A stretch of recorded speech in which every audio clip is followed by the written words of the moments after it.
Amazing. Let me ask y'all a question, bro. And slightly like you still don't.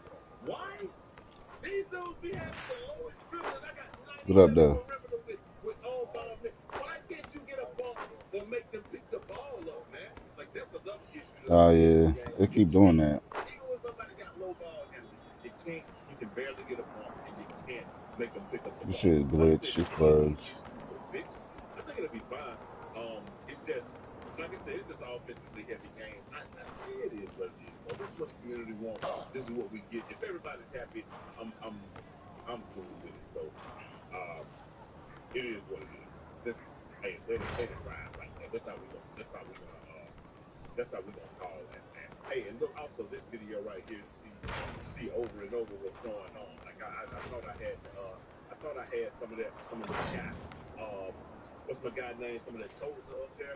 But right here, you seeing this just over and over, man. Like I don't know how he can Man, there's contest some this bums any out here better. today, And bro. somebody's gonna have something to say. But look, bro, come on, bro. Come on, bro. This is like the same type of thing with Flat Conley saying the same thing, bro. I am 6'9", max wingspan, 90 perimeter with what he said he got. He said he got off challenger, and this is what's happening to him, bro. Like that is absolutely insane. Like, what do you want me to do? Is that dude be like me tall? It's like I'm doing the best that I am able to do. I can't do any more than what I'm doing. Like I just don't get it, man. Like I think that a lot of times, like I said, if you just want the game to be like that, and you don't want to have to think, and you just want to be able to just do whatever you want to, that's cool. Just say that. That's all I'm asking. Let's say that. Like I want the game to be easy, and I don't want to have to. I don't want to have to think. I don't want to have to do nothing. I just want to be able to take shots like this with impunity. And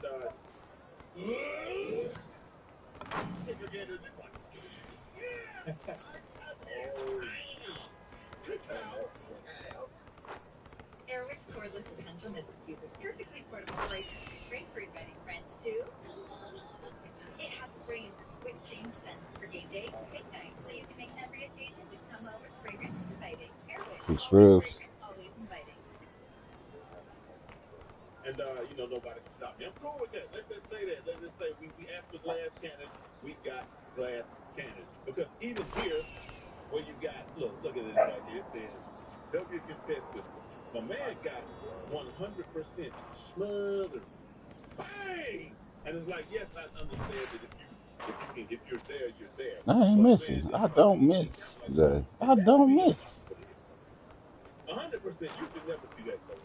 100%, you should never see that go in. Oh man, That that was my should literally rebound be save. impossible. But again, with no RNG, we got no RNG, and we have no, you got the contest system or what have you, and it's you can hit that shot because you can hit the spot, so you can hit the shot falls. But hey, it is what it is. And somebody actually was talking about this, and Mike spoke on it or what have you. Just says, hey, dude says I went against the 74 for the first time, but let's just say it was not. I didn't have a fun time. He somehow averaged 50 points. Check the comments for the screenshot.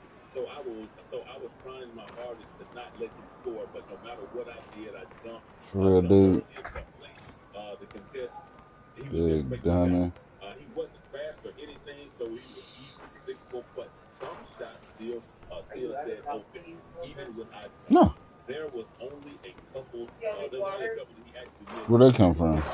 Right there. So he said he missed, but he missed himself. And then he said Mike wants to know what was your perimeter D rate. He said, "Come on, he's in his face for quite a few. Damn. Quite a few of these. This is egregious." He says, "I agree, but I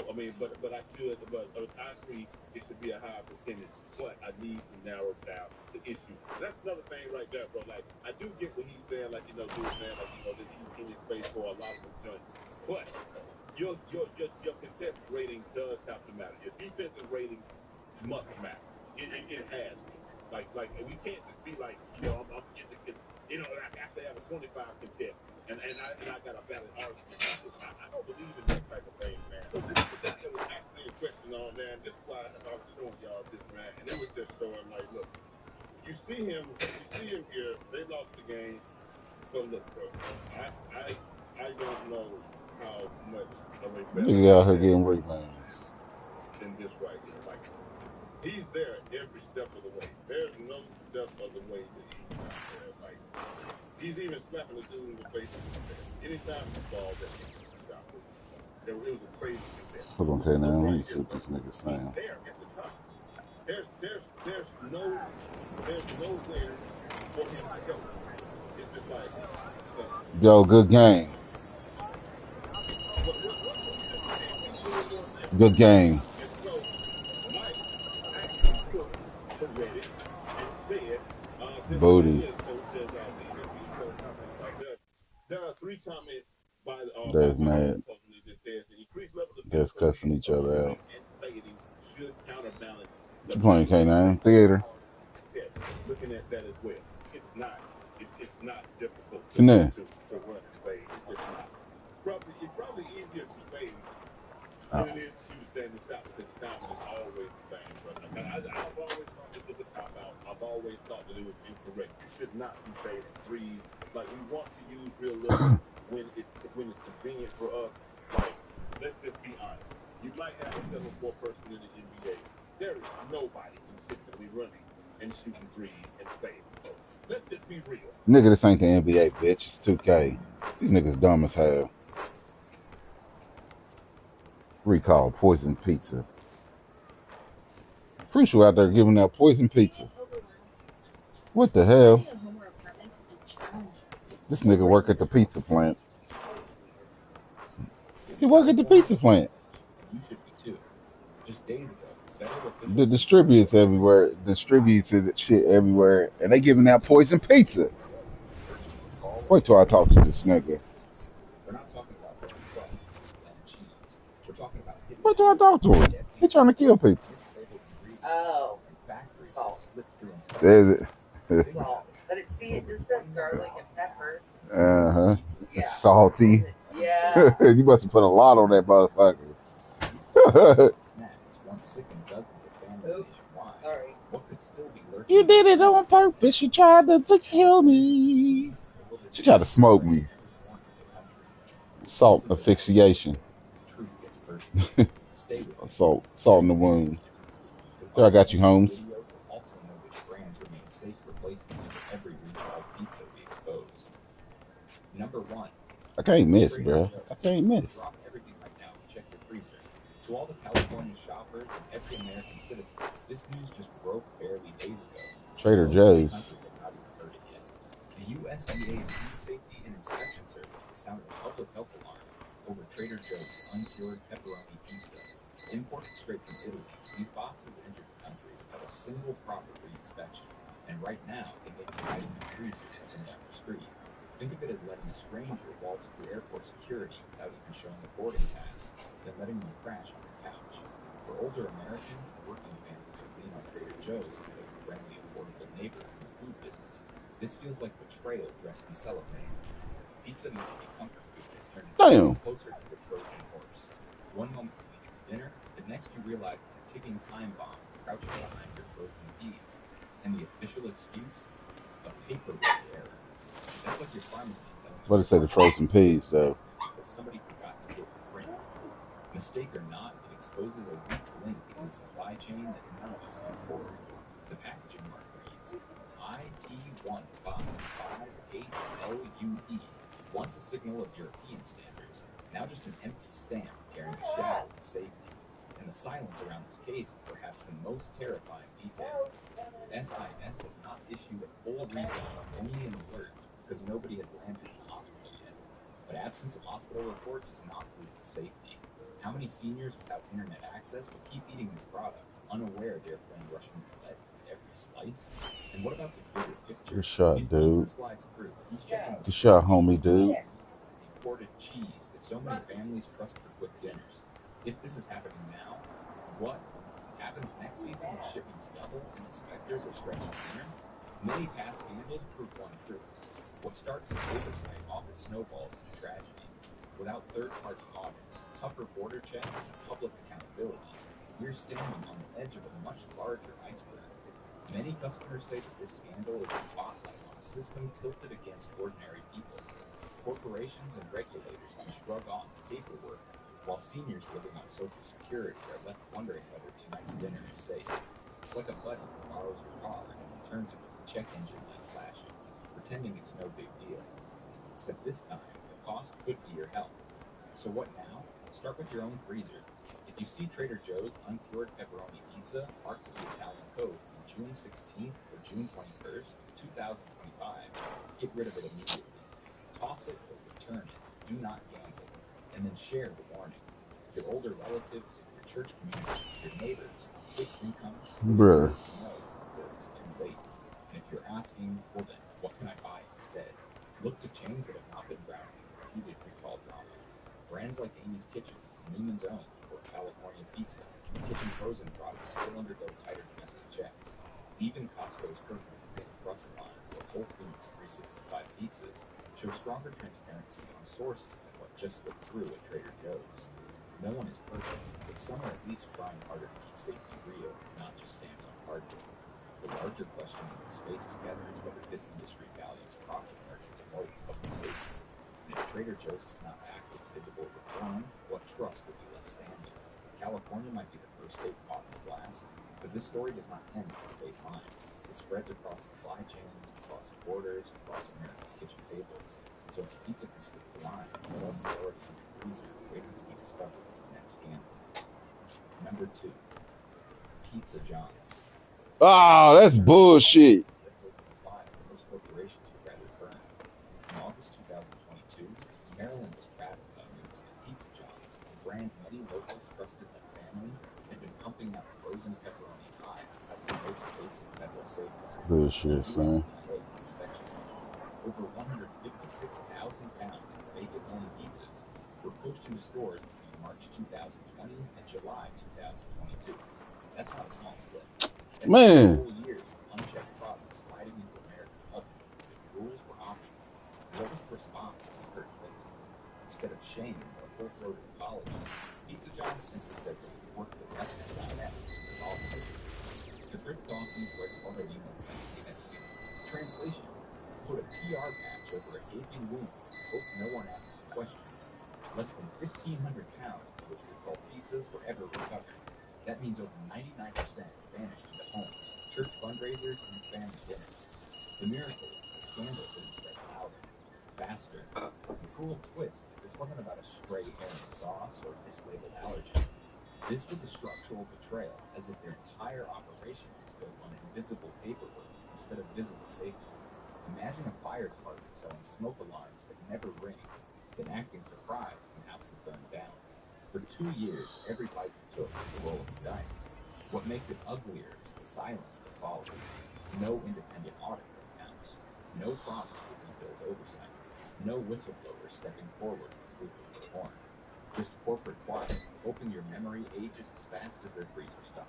And here we are, years later, staring at aisles of Pizza John's products and being asked to pretend the past was just a bad dream.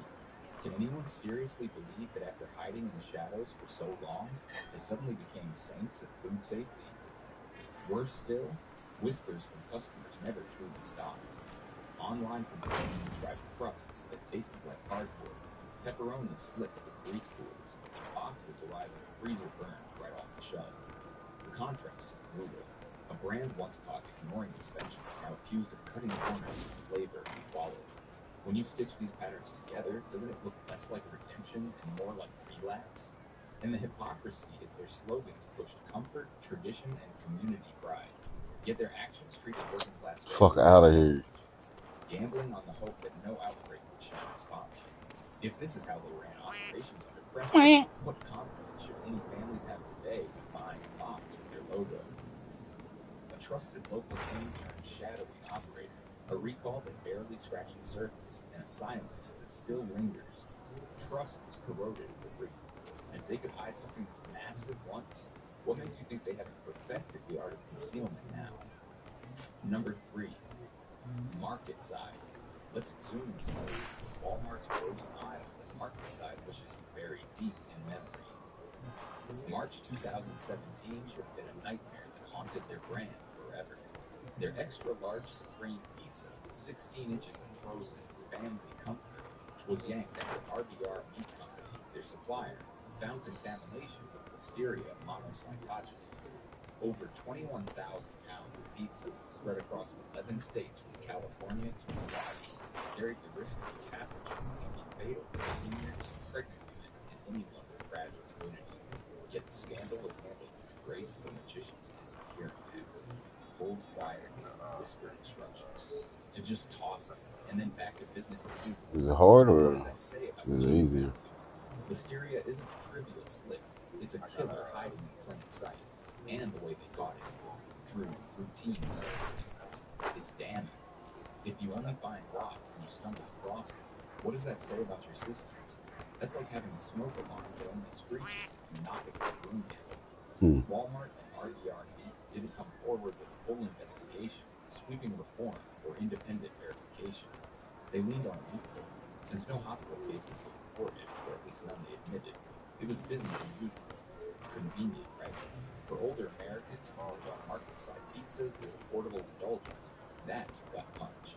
Trust was treated like a perishable item, thawed, reheated, and shoved back in the freezer. No apologies, no transparency. The silence since then has been deafening. Have you seen any promise of stronger inspections? Any public audits? Any detailed safety upgrades? Instead, market-side pizzas keep stacking up in Walmart's freezer aisles, and customers are asked to believe the ghost of 2017 never existed. Here's the twisted irony. This quiet fix may have spared their bottom line, but it scarred their credibility. A pathogen as lethal as Listeria gets brushed aside because no one screams. Man, I'm out here cooking these red badges, nigga. Insisting nobody got Cooking them. I can't miss. Would you ever hand them your kitchen keys again? And let's not pretend Cooked market side has them. learned forgiveness since then. Shoppers still leave reviews calling the crust cardboard, the toppings greasy, the sauce bland. Customers report pizzas arriving freezer burned. Yeah, I did them all. Almost all of them. Do one side, can't I? When a company promises better You know what I'm saying?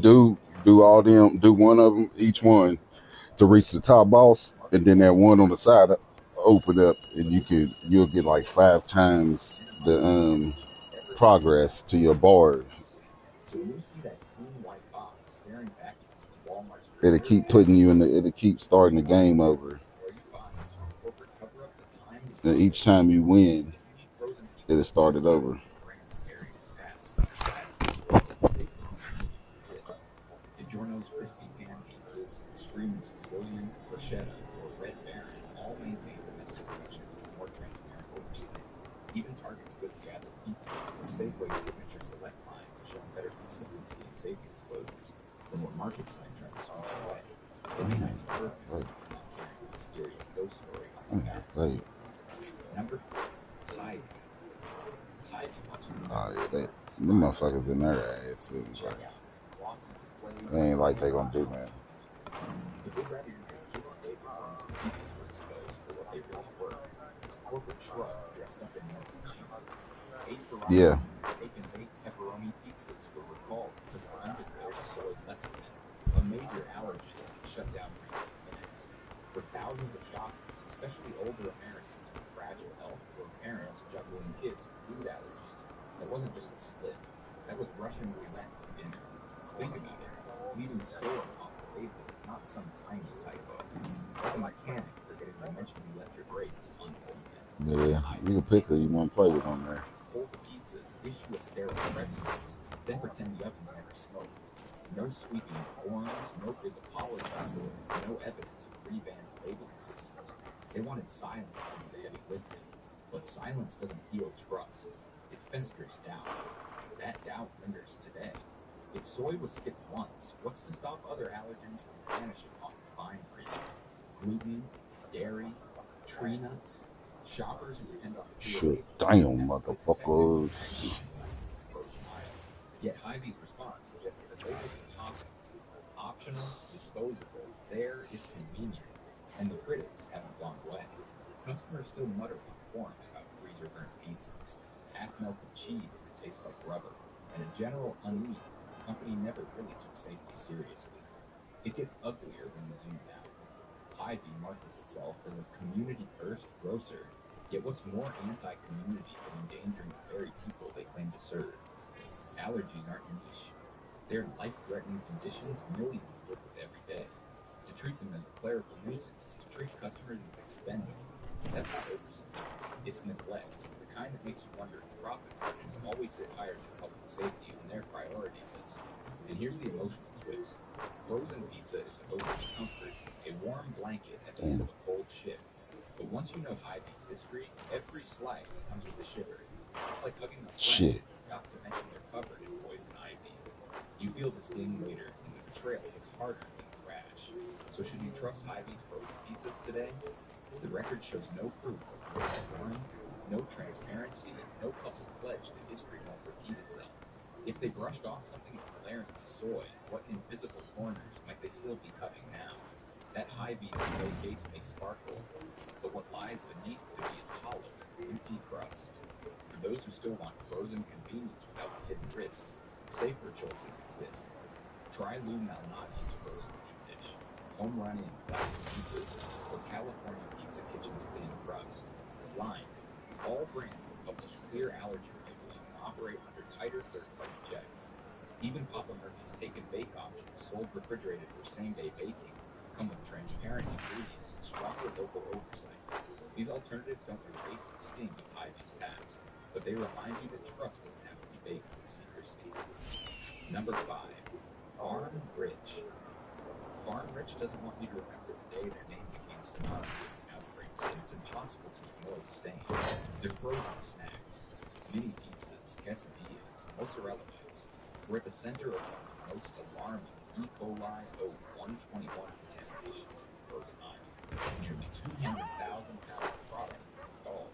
35 people across 19 states fell ill, and almost a third of them were hospitalized. Some even developed hemolytic uremic syndrome, a kidney failure that could scar a family forever. Breaking. These weren't isolated luxury items. They were cheap freezer staples bought by working families, retirees stretching fixed incomes, and kids reheating after school. Convenience became camouflage for catastrophe. You'd expect an event this devastating to spark a reckoning, press conferences, apologies, sweeping reforms. But Farm Rich's approach was a disappearing act. Once the outbreak cooled from the headlines, the company slid back into silence. No widespread accountability, no visible pledge of safety, no explanation of what went wrong with their production lines. It was as if they wanted the public to hit defrost in memory and move on. Yet for the family saddled with hospital bills, trauma, or lingering health problems, silence was a slap in the face. E. coli doesn't just happen. It comes from unsanitary machinery, contaminated ingredients, or neglected protocols. That outbreak was a red flag waving over systemic failures, but Farm Rich never let the public peek behind the curtain. Were new audits conducted? Did independent inspectors step in? Or did corporate leaders just hope the freezer frost would cover the cracks? The absence of proof fuels suspicion. If they hid one outbreak behind PR spin, what prevents them from hiding another? Consumers haven't forgotten entirely. On forums and consumer complaint boards, Farm Rich still gets dragged into conversations about unsafe frozen foods. Buyers grumble about poor texture, freezer burn, and flavor inconsistencies. Small signs that their operations still cut corners. And the twisted irony? Their branding never changed. They still market family snacks, comfort convenience, a cheerful mask over a legacy of negligence. Here's the roller coaster of emotion: shock at the outbreak, disgust at the silence, anger at the lack of accountability, and finally the creeping suspicion. Yo, what the fuck was that? It's like sending your child to school with lunch money, That only was to find out bullshit. the cafeteria has been serving spoiled meat. Then watching the principal smile as he says everything is fine. So should you trust Farm Rich's frozen pizza snacks today? The record says no. No clear reforms, no transparent audits, no assurance that systemic rot was ever cut out. Their quiet recovery was less about protecting consumers and more about protecting profits. The better question is, could it happen again? If frozen pizza snacks are a must in your freezer, safer alternatives exist. Try Totino's Party pizzas, Bellatoria's frozen thin crusts, or Jack's Pizza for budget-friendly but better monitored products. Brands like Amy's and Rouse, though pricier, carry stronger transparency and ingredient sourcing. Even regional options like Connie's frozen pizza, or Palermo's have maintained cleaner safety records than the ghosts haunting Farm Rich. Because at the end of the day, heating up a mini pizza shouldn't mean heating up an old home that a corporation never bothered to heal. Number 6. Ready Dough. Ready Dough Pizza Inc. thought they could slide under the radar with a recall so hushed it barely made a ripple. Their Cuban-style pepperoni pizza, over 10,000 pounds of it, was yanked because it broke almost every rule of the book. No USDA inspection, no accurate labels, undeclared allergens like milk, wheat, and soy. That isn't one red flag. That's a carnival of negligence waving in your face. Yet the company acted as if silence was the best disinfectant. Let's call it what it was. Pizzas made in a facility that had never seen a federal inspector, stamped with boxes missing vital information, and slipped onto shelves for unsuspecting families, many in working-class neighborhoods. Scoop them up. If you're allergic to soy or sensitive to gluten, one careless bite could have meant an ambulance ride. And Ready Dough's defense? Essentially, relax. No one got sick. That's like a reckless driver bragging. I sped through the school zone, but hey, no kids were hit. What makes this so insidious is how quickly the company vanished from the spotlight. No town hall apology, no announcement of reforms, no evidence of outside auditors being brought in to clean up the mess. Just a curtain drop, leaving consumers to wonder whether their kitchens have become a stage for a food safety farce. The lack of accountability is louder than any Hey, now, what you doing? and the questions don't stop. If Ready Dough skipped inspections once, how many other What times you doing, did they K9? repeat invisible? If allergens were left off packaging, what else might they have forgotten? Safe handling instructions, ingredient sources, expiration protocols? And this wasn't a typo. It was a system of shortcuts, as though food safety was a game of hopscotch rather than a duty to the public. For older Americans who reach for frozen pizza as an affordable fallback, this kind of betrayal hits harder. You think you're saving time and money, but instead, you're swallowing uncertainty. The irony bites deep. A brand selling comfort wrapped its consumers in fear they never even realized they were carrying. Imagine microwaving dinner for your grandkids and realizing the pizza cubana you trusted was laced with invisible allergens and untested production. That's not nourishment. It's negligence reheated. So what now? Should Ready Dough's pizzas be trusted today? With no evidence of reforms, no transparency, and no public acknowledgement, every box in circulation feels like thin ice underfoot. Until they prove otherwise, each purchase isn't a meal. It's a gamble. But you don't have to take that risk. Other frozen pizza brands operate under far stricter oversight and clearer labeling. Tony's, Geno's,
let's not forget, Damn. consumer complaints about DiGiorno's Gonna. quality still pop up.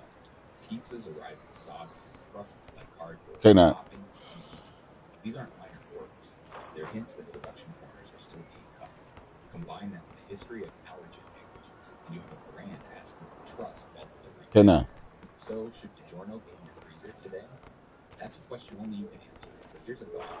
If they once gambled with something as serious as allergen failure, why assume the gamble is over? If you want pizza Right. places, try the alternative. Brands like California, Come here real quick. Red Baron, Bellatoria, and Home Run Inn have shown clearer allergen transparency and tighter controls. Even Moon's Onion Browns. Man, you know my brother Bosley blew his head off last night cleaning a fucking gun. He died. What? Yeah. Pass by that old red DiGiorno logo. Ask yourself, are you buying pizza? How old is he now? Or are you buying the quiet hope that lightning won't strike twice? Israel's age, no, a little younger, about 20, 19, 20, something like that. Subscribe now. Join us. Expose the truth. Raj just called me. But Bree had messaged me right before Raj even called and said, am I kin to it's Taylor and Bosley, my brother? And I said, yeah. And then Raj called me and was crying and told me. Said they tried to rush him to the hospital, but they didn't make it. Cleaning a fucking gun. Raj said, I told him the last time I seen him to stop playing with guns. Or did he live on his own? Or he lived with your dad? Or... They probably lived on his own. Oh my God. What the fuck? I'm sorry. I remember when he was like 7 or whatever. Little light skin. Yeah.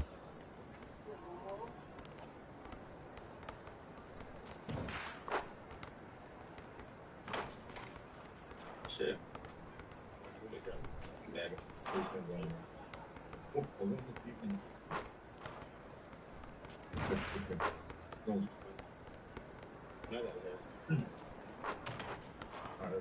Let's not be that close unless they come together. Together. Yeah, together. Damn it. I was a you. Come back down. Peace. Okay. Good stuff. Let's get this. This shit one.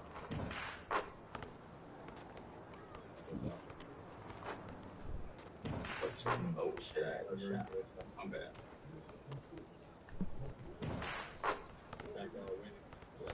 I tried to film.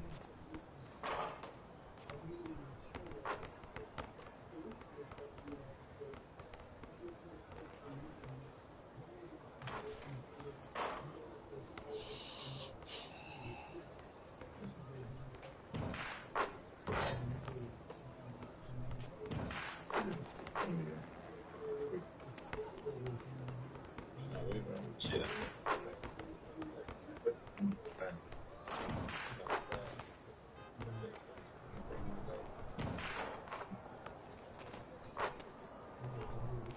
So it's one of those, they keep it too far away, you'll get play better on. Yeah. They do that. So. Or maybe gotta take it. Yeah. Damn it, bro. Oh yeah, That's me, bro. I should play more patient. I know they Spanish, so I just gotta be more patient and just look back up and back. They keep leaving like people open like a house, so look at that baby water, man. Play the patient game with these stupid asses, man. Yeah. Back.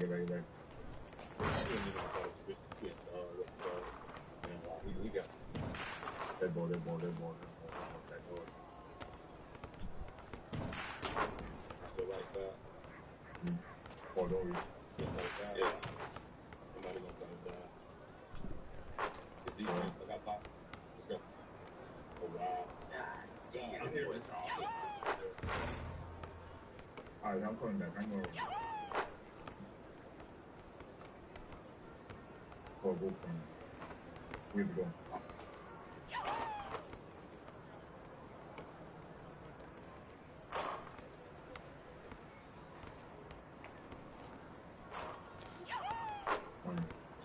Shot. Yeah. He back. Bro, I don't know if he chose ball, but this ISO still good. Shit. I go, man. They just spacing too much. We gotta rotate. Back on the gotta rotate front so they can get deep.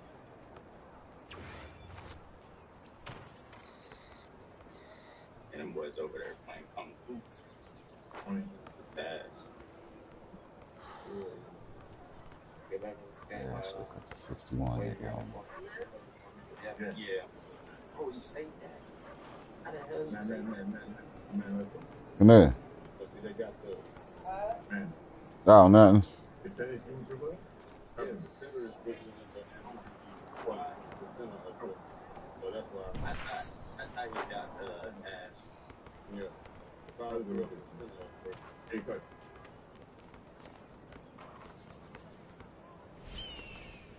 Why that go?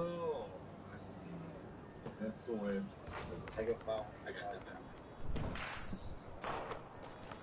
Take a foul, bro. Like I don't know what the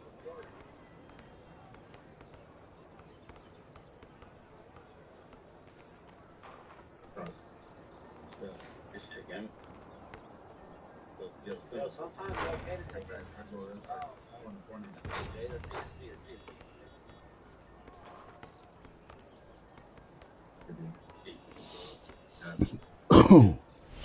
Great defense. Oh shit, way boxed out, bro. Boxed out. Let's go. Come forward on next side. There you go. Come here.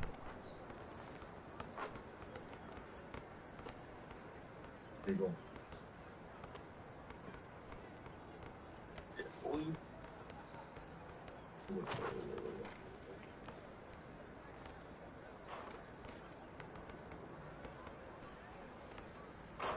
Good shit. Oh, I wish that shit was like register for the player to grab that money. Okay.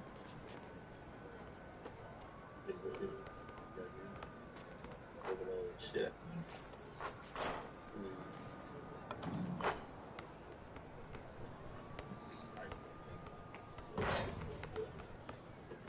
Good pinch, baby. Good pinch. You missed it.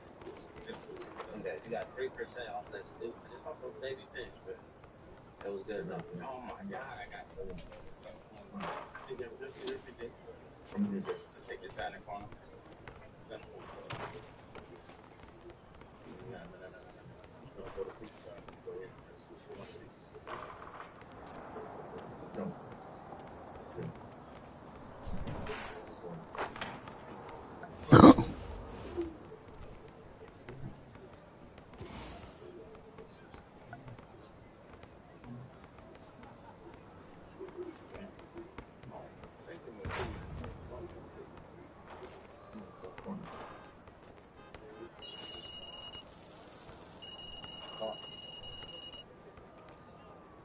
Ooh.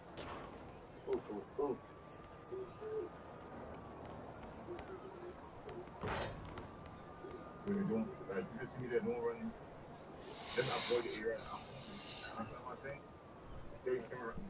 Yeah, just avoid the area that I'm on. There you go.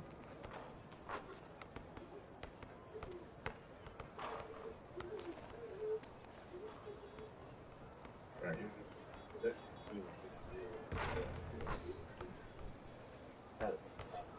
Jump. Hey, in transition, take a foul, bro, please. Move rhythm shooting that feature is broken. It's not. Button, most people cheat now, they would button. That's because you don't use it. Why you?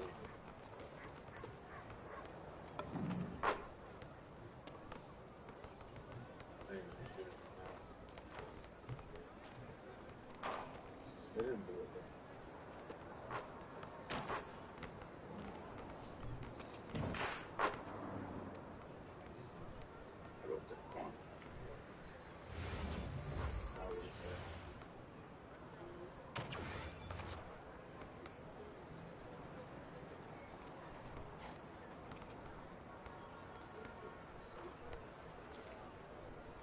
right there where you take the damn foul, bro.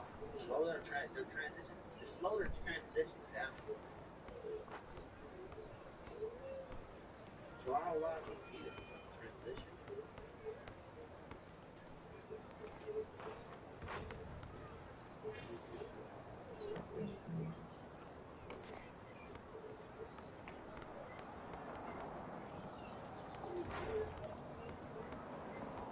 There you go.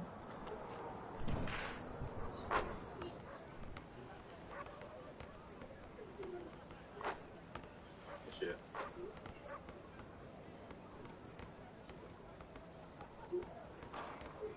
I just got screened by my own screen. Hold on.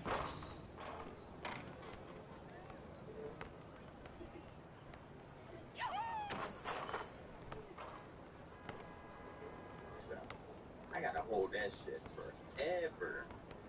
Yeah, this is number. Don't.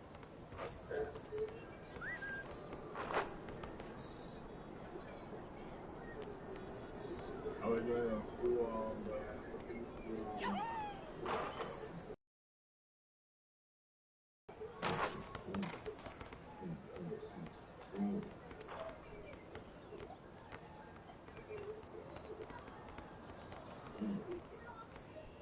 If you guys see yourself 1-on-3 or something, just take that foul. Or if you're on a mismatch, just take the foul. Transition honestly kill us because of it. Yeah. That's their bread and butter. Especially in a game that's easy. You gotta step up your way. They're going to switch space. It's still not. Of course, I got the way with it. Yeah.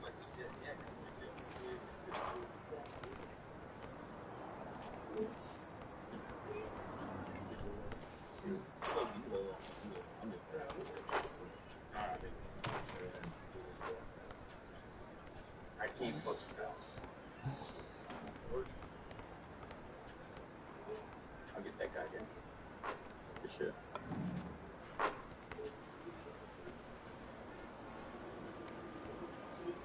Here. Yeah.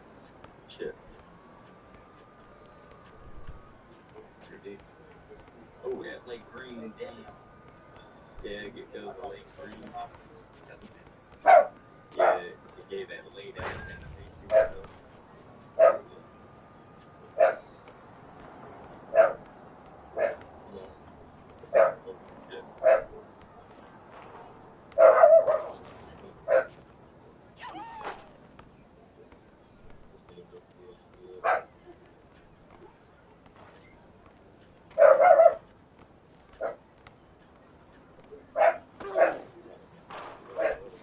I don't know where the hell my guy is. Hold up. Yeah.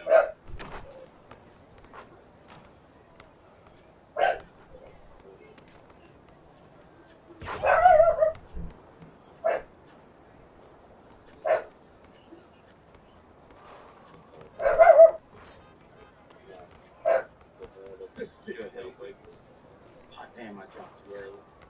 I tried to sneak the box in there. Echo. Oh, shit.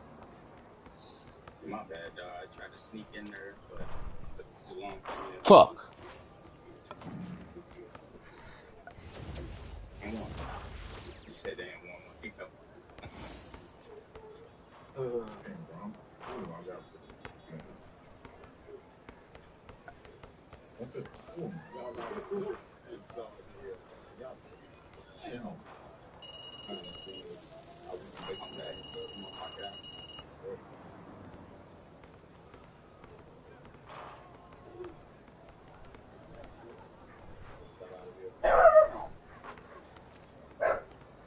I ain't never seen a block like that. DJ Jones, you say the blessings, RG? Oh, no.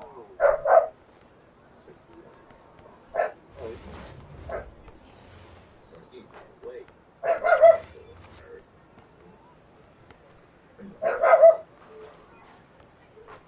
Shit.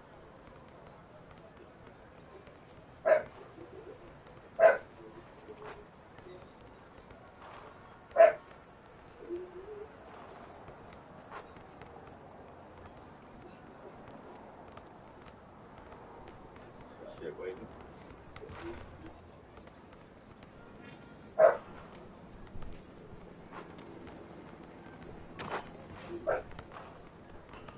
Shit. Let's go. Oh, dang. Shot ways. Oh, wait. Spark him up. Let's get this comeback, boys. We got this.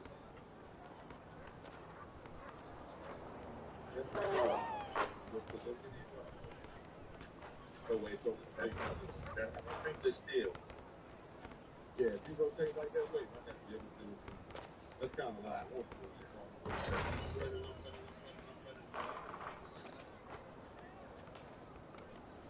Get that out. Oh, they let you on the down. You get a 10 in a second. I go down there. Get that there. There we go. Knock him down. There we go. See, They're yeah. not playing like They all trying to everybody do the rotations on that side. He's gonna try to down us like all there. I should have waited a little bit longer. Yeah, a little bit.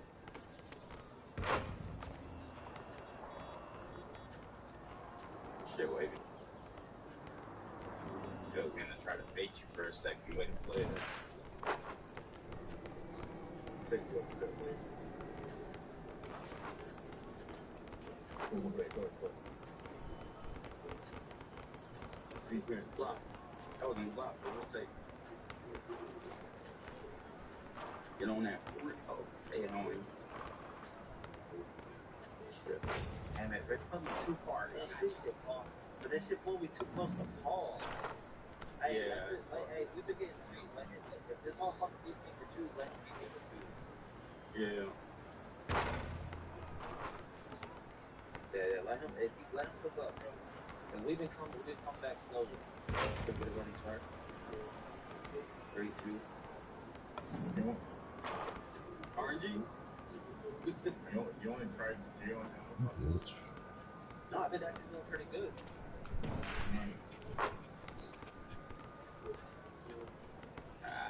Be careful that don't help the meter.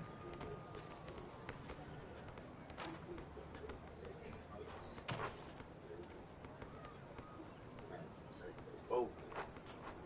Over.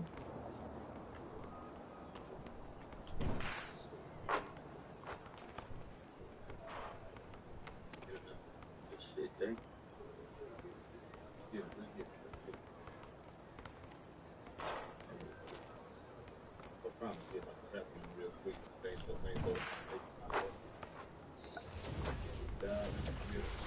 Here with me. Yeah. Let's go. You got it. I didn't want to force nothing. And that motherfucker looked like he was about to get stupid information, bro.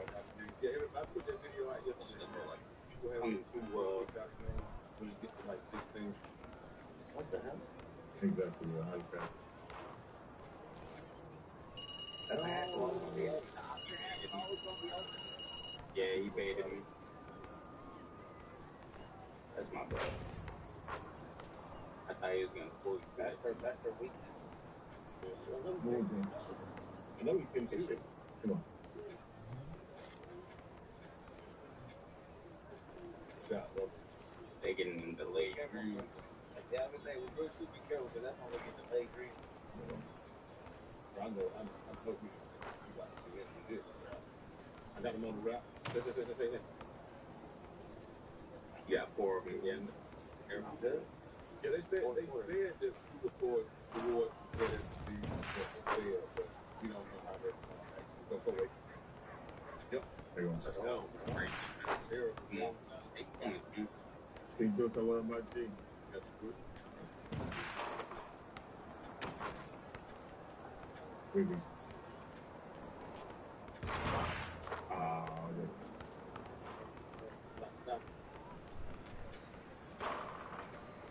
Yeah, get the point, bro. Got 2. Yeah, he missed. Good shit. Transition. Don't take the free point, bro. I was about to say, don't take it. Yeah, I'm coming back here. Good.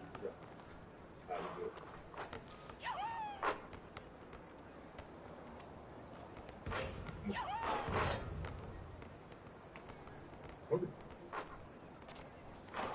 Hey, we gonna take the DS, or we gonna take For what? Tip dip game it did a putback. Well, yeah, he tipped it. I was like, no.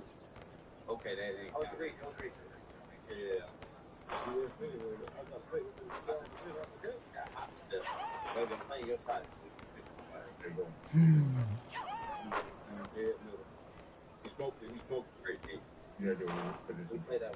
We play that. You only told 3 seconds. Just like that. Just commit like that. I'll call. Whenever I do that, I'll call her.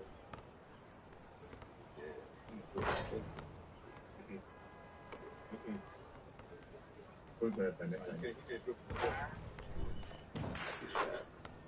Oh, good. Gotta add him. Clutch coming off, so Yeah.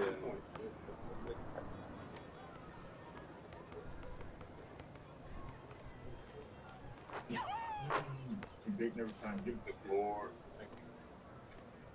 no, that shit dragging.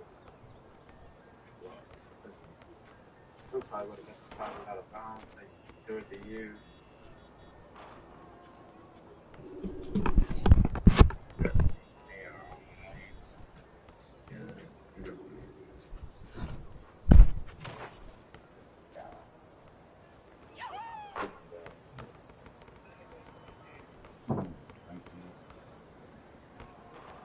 Oh, you are? Yeah.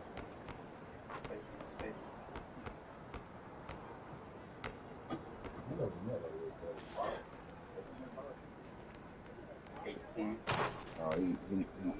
He blew his brains out last week. Yeah. Only with this team.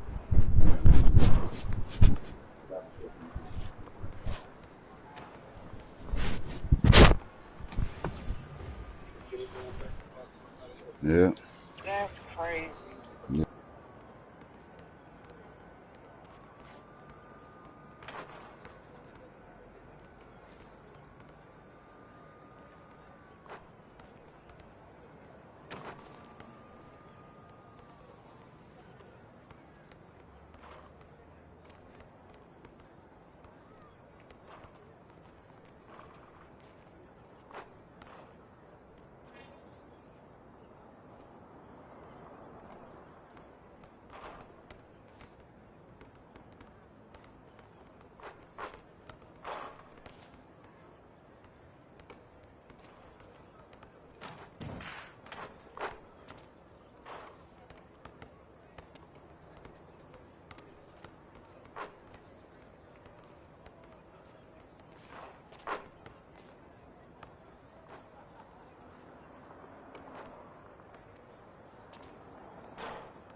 Good night. I'm up there too. What up?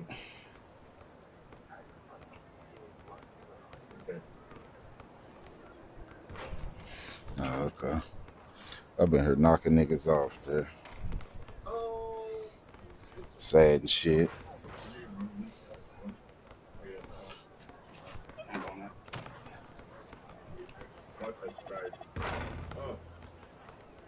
I ain't even mad at My it. brother blew his brains out last night. Blew his head off. Mm-hmm. Mm-hmm. They jumped yesterday. Yeah. Jumped in at somebody else. Oh wow. Cleaning his fucking gun. What the fuck? How did that shit crazy?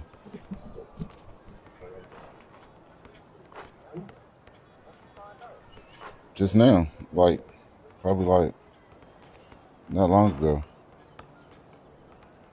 There you go. This shit wave. What's up, girl? Hurry up, K9. I need one before you hop on. Fuck. Yeah. Like, not long ago, my uncle called me. First, my daughter messaged me. It asked me. Then my uncle messaged me crying and shit. He's like, damn, man. How do you do that, though? Mm-hmm.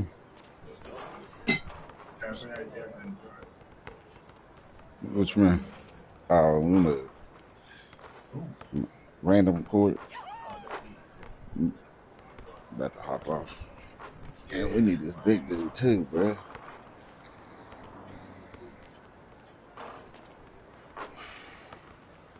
To hop off.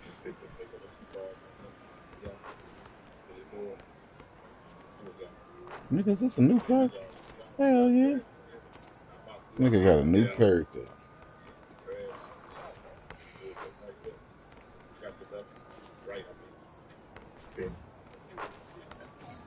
This shit.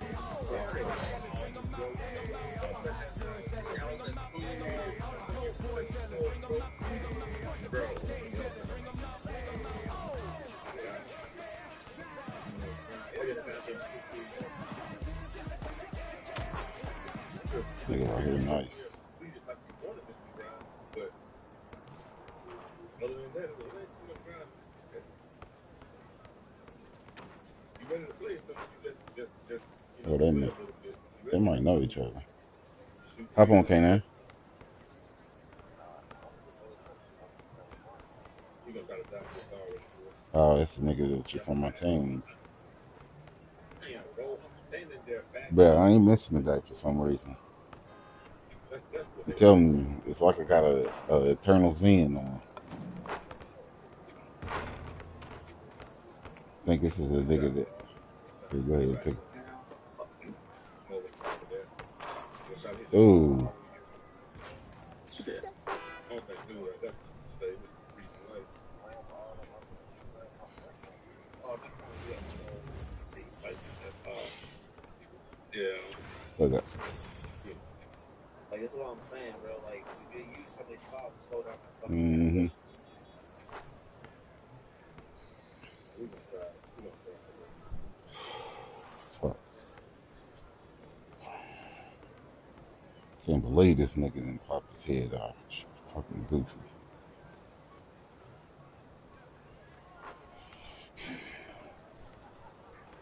I don't know. And nice. You hit one. Look like a two. I'm gonna try to stay out of your way, bro. But I'm gonna make this big run on offense. I'm gonna make this big run on offense. I mean, he don't have to fucking chase me. I'm gonna Steph Curry the fuck out of his ass. Fuck, big dude. Stay over there. Fuck. I picked up. That means it's supposed to. Yeah. He'd shoot over him. I'm glad we got this motherfucker, man. I was just playing against him. He scored 15 on the nigga that was guarding him. Bro, we know you're not. We know you're not. Celebrate now. Yeah, I thought it was going. I thought he was running that corner fade. Nah, this two ain't shooting at all, bro. Damn, big dude. Here's his step back, here's his shoot by you, and then some beater dunk. Here's his Missed. step back. Shit. Right here with it, too. Damn. I don't know. This nigga screamed the shit out of him. Try one possession. You gotta score with them and get one stop at a time. That's all you do. One here, one there, but you gotta score with them. Bruh, you should try this shot, dog. This motherfucker crazy. I sped it up. It is unbelievable now. Run through and I'm gonna right back out. Oh my. I'm at +8 now on 3 ball. Oh shit. Why my dude won't move? Oh my god.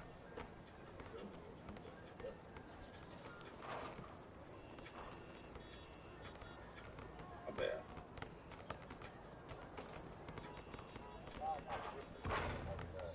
Damn, he ain't making shit. Good defense.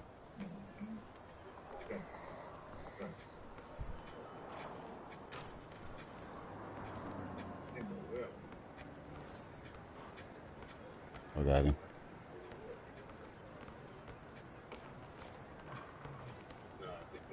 You can't even jump them, bro. How? You can't even jump them bars, bro. Jesus Christ. Like, no, because I thought he was everybody jump. He wasn't about to shoot. That's why he got the shots. He really pressed the shot button. It got swatted. I threw that shit back out the foot. I just don't understand how that nigga just.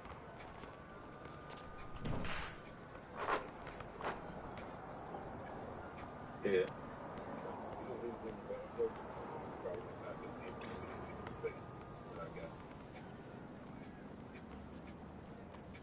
Look at that shit!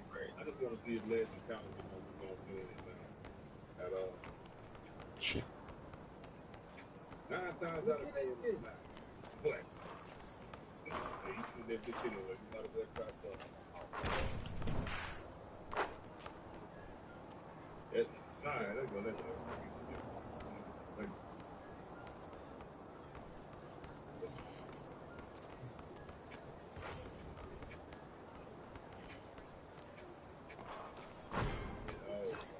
That was bullshit.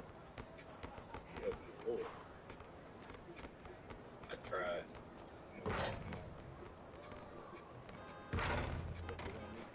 Shit with good green. Oh, what? That was on me. We lost.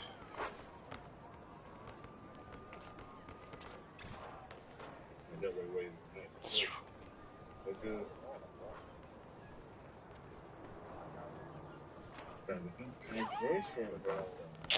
We lost. Damn.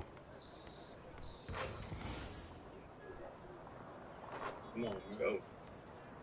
If he gonna do it, man, he's about to try to come here. If he's gonna try. Yeah. We got to killing that big nigga. Hell no. No way, bro. That motherfucker would have made at least one shot. No way. Even though you did the bitch, whatever, it don't fall off. Man, that's crazy. That's the crazy part. I'm gonna try this again, though. I jumped backwards. So that's the part that pissed me off. Knock it down, boss. Let's go. Let's see this. We got lucky. Back around, K9. No, he doing that. Okay, I see how he's doing. I ain't got no boost going either. I ain't buying nothing. That double 77, he's not shooting at all. All they're trying to do is 77 doing. Oh, None. I ain't even putting that on because apparently you don't need it right now. Hopefully they don't give me another prize with this. You be rhythm shooting game? Damn it, man. Yeah, I missed that. I went to blitz, but I went to the side. Might have to switch to the dark side. It's the light side. Light side. It's ready with That me. white noise. Right. You know, there's a lot better than basketball. Shit. Because that dude, you on his but they just trying to outlast me.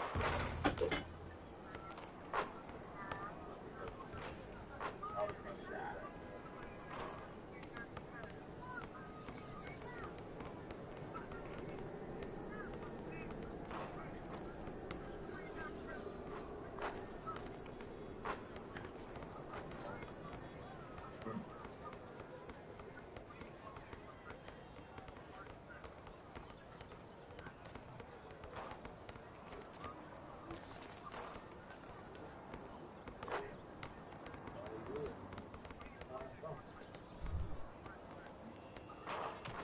That's the second worst shooter, but he might have missed. All good.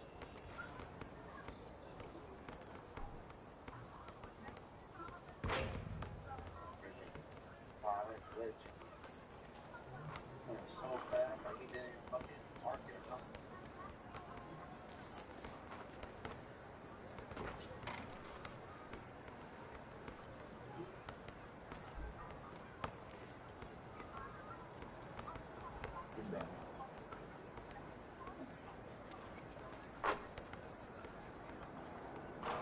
Bruh.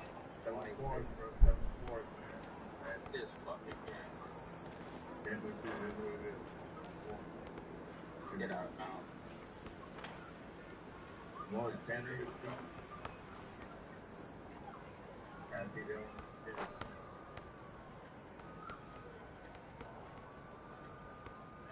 That's all I want. I just want to get him to stop giving excuses about being better than this. Right. No, bro. That shit is not going. Oh, And then he hell goes, no. he jumps for the 3-point line to give you fucking boards too, bro. Mm-hmm. No shit.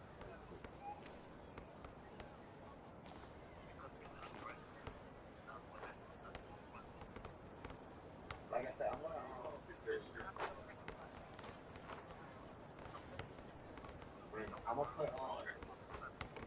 I'm gonna put my next gap breakers on my perimeter.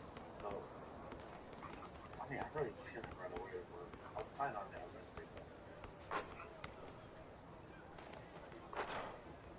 If you have nobody to get that shit, make the shoot. Fuck it. Yeah, stop complaining. Yeah, bro. I gotta walk my dog real quick. It's pissing my house. I'll do that. You got to do that.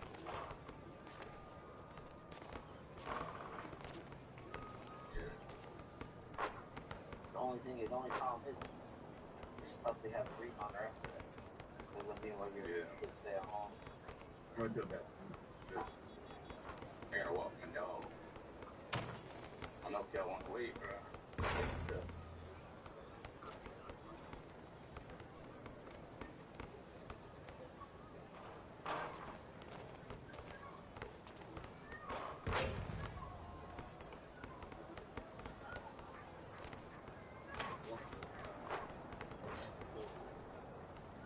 And that too, like we stopped them what 6, 9.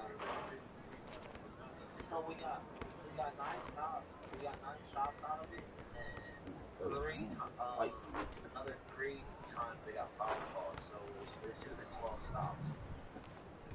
You know what I'm saying? Like 12 stops, and then all you're trying to do is match up All right. points. Come on, where our big dude go? What you gonna have to do? Just try to you almost got to try to wait up. Or you gotta bump that dude in the head. Both the dude.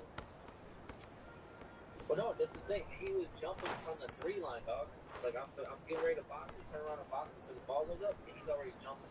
So basically, like what the fuck? Anyway, 2 step forward, close around. I think that we, as a community, have to stop worrying about being. Hey, we try what we can try. If we don't win, we don't win. Yeah, what's wrong with your jump shot? Yeah, if they can't talk shit, if You they need a new win, jump because shot they on, got, K9. you can't talk shit, bro. Oh, we got, you can't talk shit because you won this time. But if we win, we can say, bitch, we got y'all on that fucking because y'all, you know what I mean? So we got the bragging rights. You don't got the bragging rights. I didn't care about Rim Run, but the only reason he did it for Rim Run because they got the 7 on foot. Yeah, he was terrible. Let's He look got at it. 2 7 for just standing exhibition with a missing shot, bro. Come on. What else? But So there's no bragging rights. You don't get no bragging rights for a look at W. him in a nutshell, man. They see our play, and oh yeah, we getting out there. That's all. He's out there playing crap like that. That's what I said. Don't know if they'll beat us, but that game should have never been that close. When the hell you seen them have a close game against nobody? Yeah, they get bragging rights. So Joe got bragging rights. Yeah, bro. You know what? I'll go ahead and throw up. Yeah, shit, bro. My perimeter defense is making all the way up to 7. Holy fuck. Yeah, I'm gonna put my perimeter. Because then it'll be a lot harder. Don't hop out. Let me try to get back on real quick.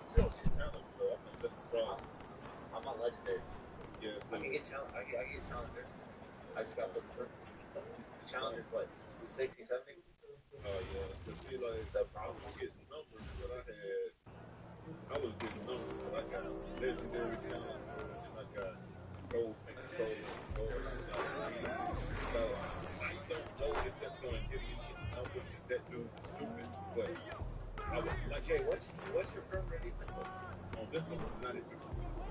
Okay. So what we can do is try to keep do a stay. You stay at home on one, and then let one of the rebounders. Let one rebounder. But let one of the rebounders. But gotta remember, Jay, you can't like you legit gotta stay on their toes, bro. So I've been trying to go on. I got this for my shit, right?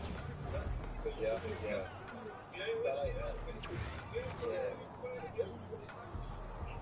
Stay there. And Mark, bro, I tell you something, they got no pride. But what's crazy though is that Paul got to guard that. Paul terrible at keeping people. What's that? I said Paul would have to try and guard that. He's so terrible at keeping somebody in front of him. Yeah.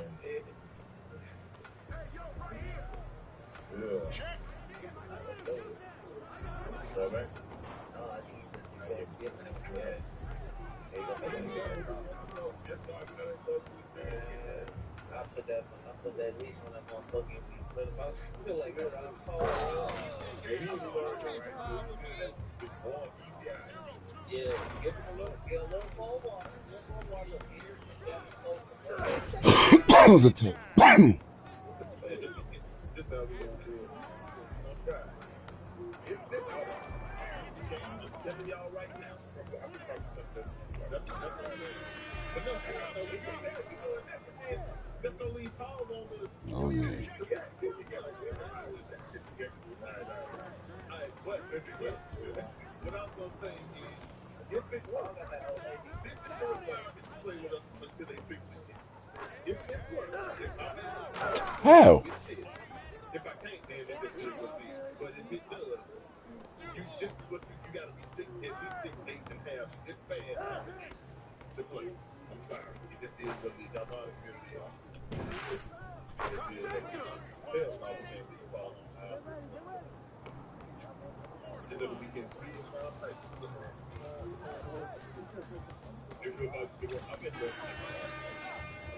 Yeah, even though we took that L, but like I said, you don't get no bragging rights for a dub. That's 7 foot. I mean 7 foot. What the fuck? He got 85 though, bro. He too, when somebody dances left and right, all goes left and right, left and right. Bro, all you gotta do is Get my little ass up. The big dude. Oh, hell no, don't hit that dude. But you got to stand there and wait.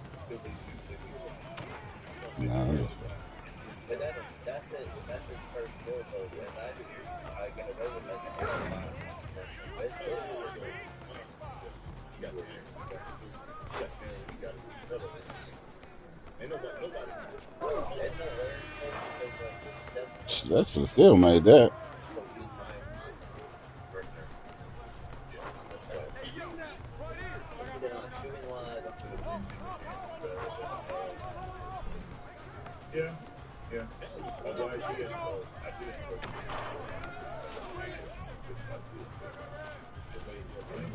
Yo, the nigga ain't shooting right. Good shot.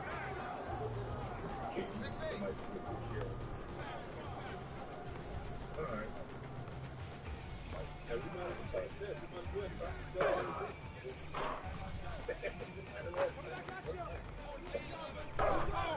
good. Oh shit. Knowing that they're good disadvantage on him, that he gets on Yeah, I forgot I ain't got my look. he contested threes, and the threes that the garbage had the point guard, and just have it inside for the good. Nobody can help. That's the other part that's messed up.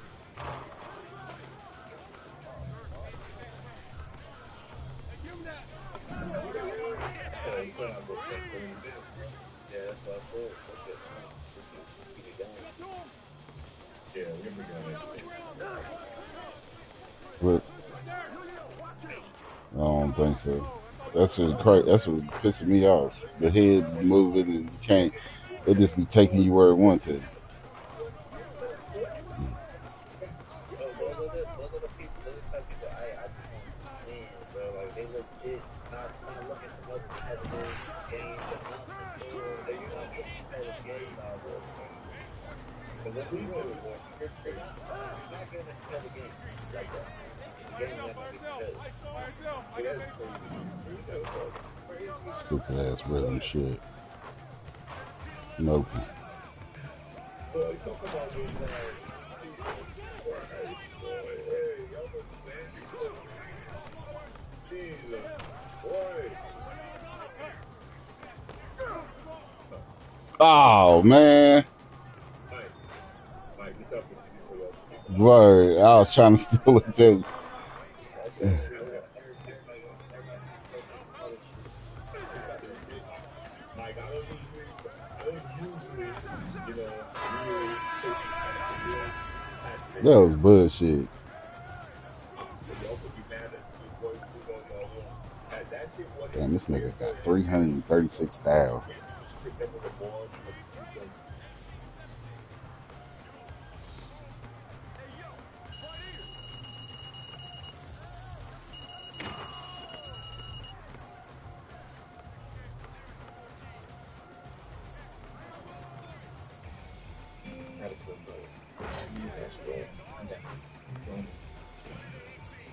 Still ain't got no motherfucking boost. I might need some boost under this thing. I don't know. My VC stacking though. I got like 14,000 now. Powerful snowstorms and even severe weather outbreaks. Unlike the quieter winters that we've seen recently, this winter has the potential to bring far more volatile conditions and intensity across the United States. To understand why this winter could be so extreme, we need to talk about what's happening in the Pacific Ocean. Changes in ocean temperatures in the Pacific Ocean create what's known as El Nino Southern Oscillation, and it's the biggest driver of winter weather in the United States. Enzo patterns have three distinct phases, all of which bring various impacts to the United States during the winter. One of which is El Nino, which occurs when Pacific water temperatures are warmer than average. This strengthens the southern jet stream and shifts it across the southern United States. That typically means wetter conditions and more frequent storms in the south, with flooding risks along the Gulf Coast and California coast, and a milder and drier winter for the north. It also tends to limit Arctic outbreaks in the Midwest and the Northeast. On the other hand, La Nina is the exact opposite. La Nina happens with colder Pacific water temperatures. This pushes the jet stream farther north, which makes the northern tier colder and snowier than average, while the south runs warmer and drier. La Nina winters often bring more winter storms to the Pacific Northwest and northern Rockies, and they allow for more frequent Arctic blasts to spill into the Midwest and Northeast. And there's one category that is sandwiched between the two, and that is what we call the neutral stage. Oh shit, I thought I had that. What? In In these years, Enzo doesn't strongly tip the balance one way or another, which means other climate drivers can take a bigger role on what's going to happen during the winter. Now, this winter will be extremely different from the winters we've had recently, as we are not expecting a strong La Nina or El Nino presence. Instead, the Pacific Ocean should be at a neutral state with a slight lean towards La Nina conditions. And that makes this winter extremely difficult to predict, because in a neutral state, we typically see a lot of variability with sharp seas Fucking or tempo. a cold. Damn, I can't get off. Big storms. The last Shot. time we had a setup like this was 12 years ago. This was back in the winter of 2013 and 2014. Now, many of you likely remember the winter of 2013 into 2014. This is because we had several Arctic blasts, as many strong cold fronts swept across the Midwest and the Northeast, surging very cold weather and Broken. bringing big winter storms. Additionally, no hurricanes made landfall during the 2013 hurricane season in the United States, which so far this year we've seen no hurricanes make landfall. Now, I'm not saying that's not going to happen, but there are some similarities, as we did have a very suppressed hurricane season in 2013, and so far in 2025, this hurricane season has been suppressed by high amounts of wind shear. Additionally, steering patterns in the Atlantic Ocean have not been favorable for landfall hurricanes. Just say this nigga can't shoot with that shit. Crazier is that several storm tracks favored winter storms along the East Coast, which increase the risk for snow and ice events across the entire Northeast. A neutral weather pattern with a slight leaning towards La Nina typically leads to a very volatile environment. We will likely see multiple big temperature swings across the United States, in addition to several winter storms. Now, though the winter of 2013 and 2014 won't just repeat itself this year, this is one of the closest matches that we can compare what this winter could look like in comparison to 2013 and 2014. So let's talk about the temperature. You got that tempo down. Winter, and we had an overarching cold air that really sunk across most of the United States during this winter because of how many Arctic blasts came out of Canada. Notice, back over in the Midwest, we had well below average temperatures in these areas. Additionally, we had below average temperatures that reached as far south as the Gulf Coast. Now, that doesn't mean the entire winter was below average, but generally and overall, that winter was below average for temperatures. The only exception to this was Florida and also the West Coast, where we experienced above average temperatures which prevailed across most of the winter. Now, despite it being very cold in the 2013 winter, we actually had a very dry winter for a large chunk of the lower 48, beginning with most of the Great Plains, where average rainfall and snowfall was observed, even though we had some impact for winter storms that didn't necessarily accumulate. Yo, what the fuck? That entire winter. Now, back along the West Coast, we had well below average rainfall, which led to Yo, what the fuck was that, bro? even back to Oregon. There were some areas though that did experience above average rain and snowfall, which included areas like the Great Lakes, where we had big lake effect snow events. Additionally, the East Coast, we gonna do class. We gonna do class. Polar vortex that drove Is there anything you need? cold snaps east of the Rocky Mountains. The West Coast suffered great drought, sending the states with severe water shortages. Additionally, the Great Lakes region endured a brutal winter. Bacon. I ain't say it. Lastly, Rocky Mountains kept the storm track active, which led to frequent East Coast winter storms. Now, as with any climatological weather pattern, this will not be a carbon copy of 2013. So let's talk more about the temperature and precipitation anomalies that I am forecasting for the winter of 2025. Now, in my opinion, I do think the temperatures are going to be below average, especially across the northern plains, the Midwest, and the Ohio Valley, where we'll likely have an overarching area that we are going to be seeing several cold fronts sweep across this area in a very frequent amount of time, which should lead to below average temperatures. And I do think we are going to have a brutal winter when it comes to cold weather, especially across the Dakotas and even perhaps across the Great Lakes. This is not super far off from what we saw in 2013 and 2014, but I do think it'll be a bit of a larger area where we do see the Hey, this is a good ass park right here, bro. There's some scrubs in here. You know, not like scrubbing rocks, but scrubs. Most of Florida, additionally, southern and central Texas, and all up and down the West Coast, we will likely see a very cold winter in these areas. However, this does not mean snow is impossible to happen. Now, on the other hand, the precipitation when it comes to both rain and snowfall will likely be very different from 2013. 2013. And in my opinion, I actually think we are going to see above average rain and snowfall for a large chunk of the Midwest, Ohio Valley, and the Northeast, which is very different from 2013, where it was actually fairly dry for most of the country.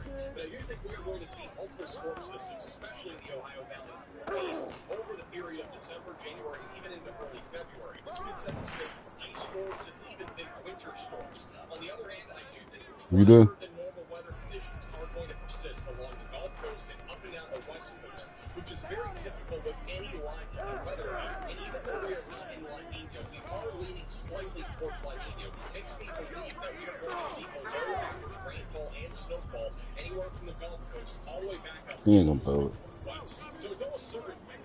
When the world gave them 7 minutes, science gave them answers. And when your pet delivered life-altering news, life-changing nutrition. What? Science does more. With Chase, you can get a debit card for your kids and family. And towards still on budget. Controlled for parents. It was too smothered, so they had to call a foul. Certain that we are going to have some big winter storms and Arctic blasts during the winter of 2025. What? Bitch wouldn't let me jump. The late fall and early winter months are known as the second severe weather season, especially across the southern plains and the Dixie Valley. Gulf pressure combined with an active jet stream can unleash tornado outbreaks, sometimes comparable to they should come in for what? Follow me in here because he follows me in the building. Oh, yeah. Put a little big. Yeah. And with this winter looking somewhat similar to the winter of 2013, we cannot rule out a pivot period of what we saw in November of 2013. So I think our severe weather season for this winter will look a little bit like this. I think our most significant area they'll be watching for potential for severe weather outbreaks will be across the lower Mississippi and River Valley, anywhere from Louisiana and Arkansas all the way back into far western South Carolina.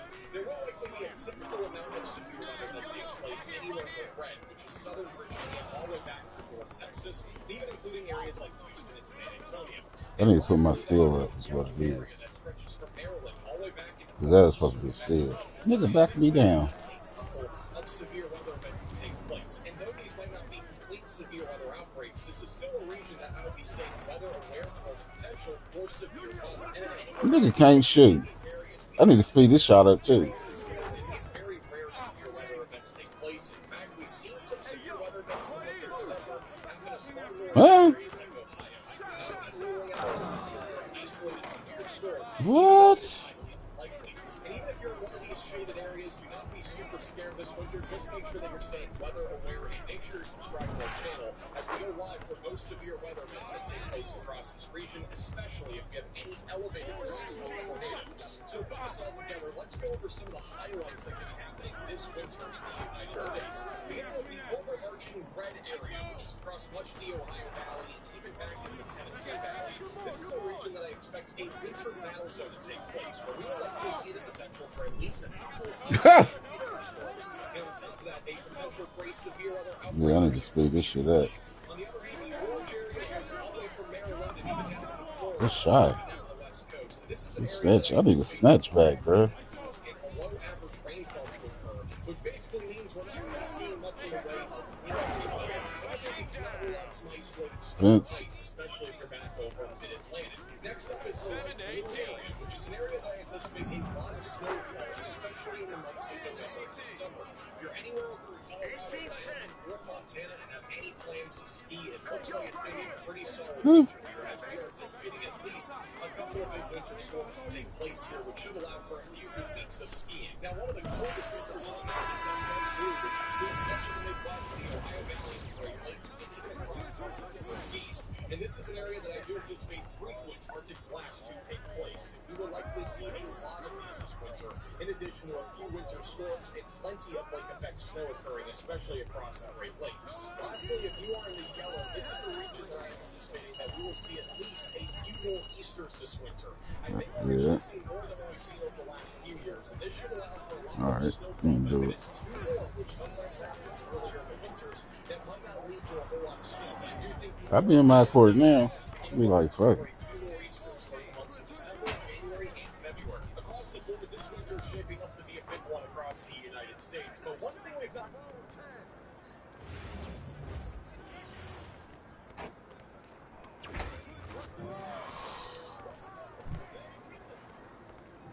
Next time it's like a month. I didn't get home for Christmas. Are you going sure you're okay with getting to the plane tomorrow or not? So I can stay another night just to make sure you get home okay. You'll be fine.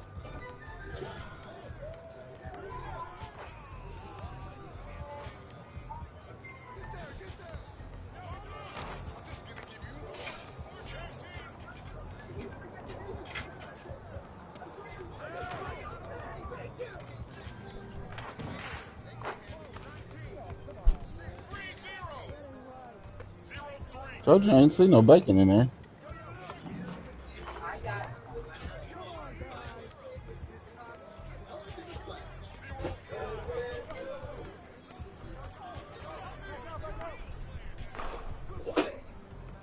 So if you're running low on BC, we send you some of the most broken and consistent methods that know Okay.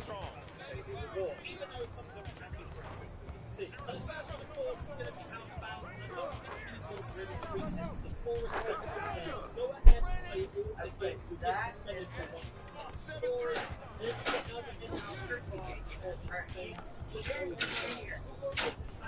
Hard to say. You ain't see it the first time. You will also give yourself a lot of resources to turn, as well as extra things on top for that dinner. you Don't you put your chicken fries in the oven?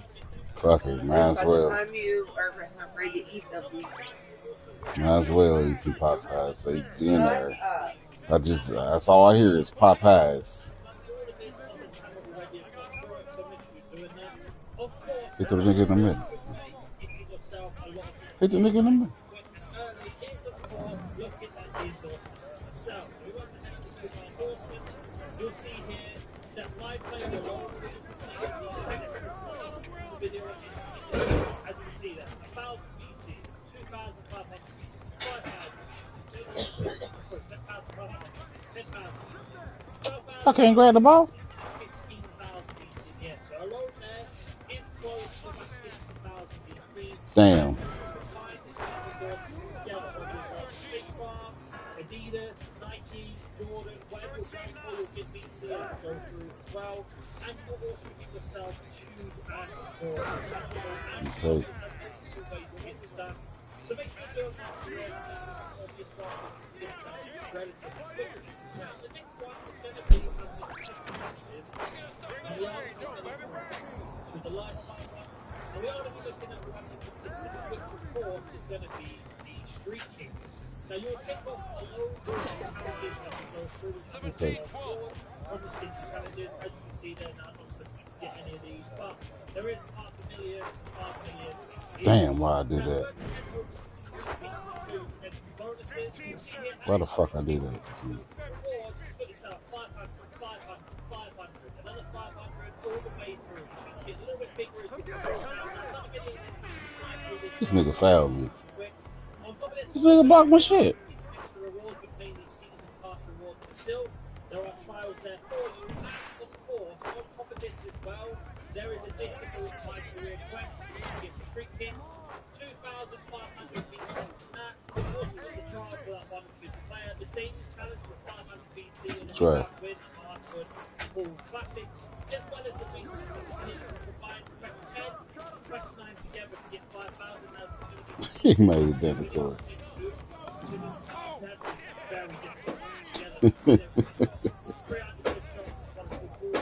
For real.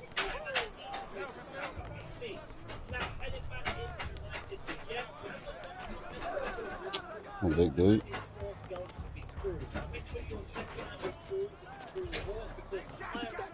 Good shot. Bonus on BC's pile to go. And not only that, there are additional boosts here as well. 10%, and we have 5%. So make sure you're doing this, as well as unlocking pack breakers and much more. And all the way to the end, you get 100% bonus, which can help you level up to 50% BC on top as well. So make sure you're doing those. And we are going to be looking at the overall World Championship. You can see there, it does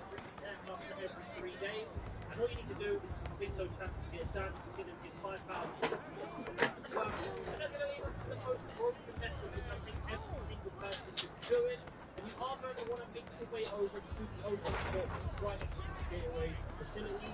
And we are going to go ahead and head there and explain exactly why. We are in no form. We are going to pop He over bounced. to our careers quest very quickly. Now, the reason why we're doing this is if you scroll all the way down, we have got these GOAT skills. You can see there, after every level, you get X amount of BC. Now, I'm really close to getting back to basics time. I need to get another 17 of this complete.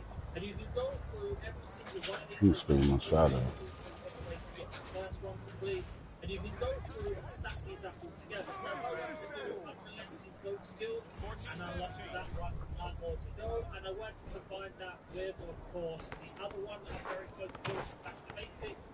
You can get yourself a lot of BC. We're going to show you exactly how to do that. Head over to GOAT skills.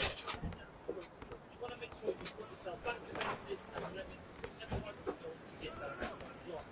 As you see, we need to make 3 points with about a bad 3-point shot, and we need to make a total of 3 shots made or assists to pick and roll. We can combine these two together, right?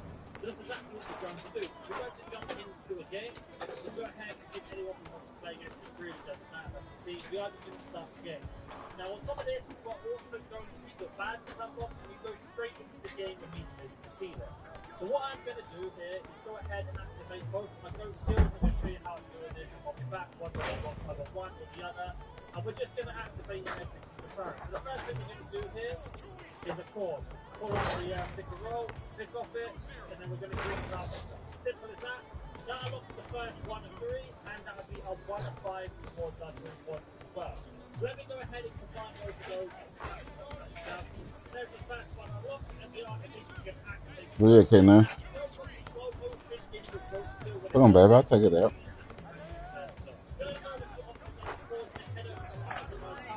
We are going to scroll down to the bottom where it will say GOAT skill graphics, and you can see there, turn it. You can either have it on quick or off. It really doesn't matter which one you want. But that's going to be the quickest way of turning that off to get it done. So we've got the first one unlocked, and now we are going to go ahead and get our last 2 to get 3-pointers. Ring time. There we go. There is the next one, and we can just activate it now with our new setup really quickly. And you can see there's already been activated with no time done. And that's how you can get those 2 completed. Now, like I say, you can stack them up as you go through and just smash through all of the GOAT skills while working on your badges and working on anything else you need to do in terms of your field specialization and much more. And this is the most consistent method. Now, I'm going to go ahead and complete this game and then show you how much BC we get completing the game, plus us ticking off the challenges once they've all completed at the same time.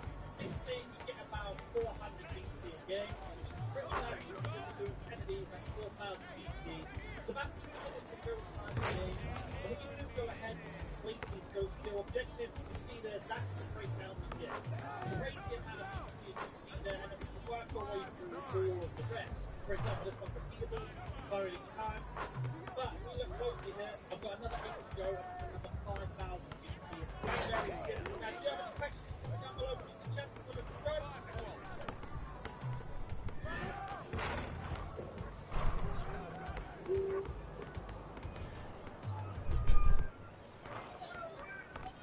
Today was interesting. Let's go over here, okay, now. Teenage Target still a thing. We're still waiting for family members in there to finish. Waiting for my wife. I'm waiting for my rideshare driver to do his toothpaste right now. It's gonna be a long day, boys. Wife's in full fall mode, transitioning to Full House. Brutal. How many wicker baskets are we talking? More stuff. So you don't talk about fall. It's like, oh, the leaves are pretty because they're orange. The leaves are orange because they're dying. Go! I feel like you can always smell it coming. It's like I can smell pumpkin spice right now. Yeah, I smell it too. Wait, off the top. Wait, is that pumpkin spice? Regular pot? I mean, turns out, and pumpkin spice. And Sarah has no idea how to pronounce it. Try drinking pumpkin spice pot. Okay, you want that? Or pumpkin spice, okay? Sometimes let's hold it shows you what it's going to do. No, this isn't fun. It's chai. I love cinnamon. Put it on everything. The go and everything. I love goofy mess, okay? I love that they don't restrict my arms from doing active stuff, but it still feels like Hang on. Do we all secretly love ball stuff? You know what we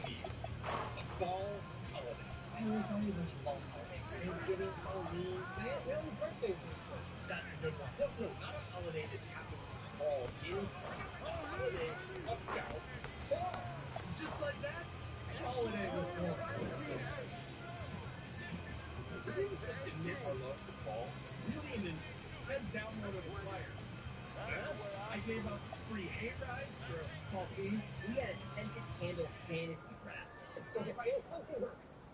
Oh, I stand by my pay, right? It's not bad. Yeah, it's good. Not bad.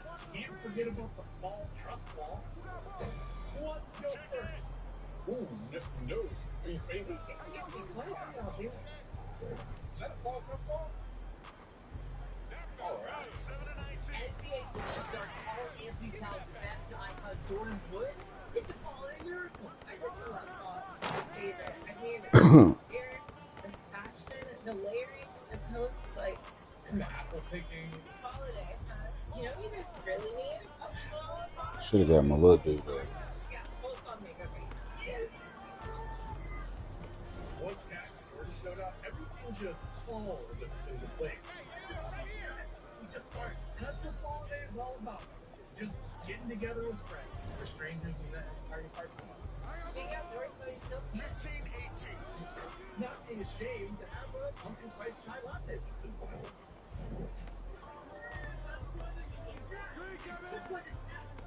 Wow, I mean, it really is the perfect holiday. It's the best one.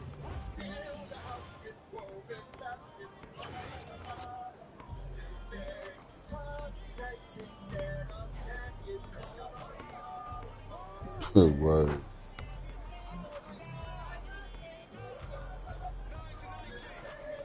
For real. Your dude scored 11.3 points a game, so he definitely getting screens. Sorry, I'm just right there. Thanks. I mean, this looks like a lot of fun. Yeah, okay. Keep taking that strong. You know him?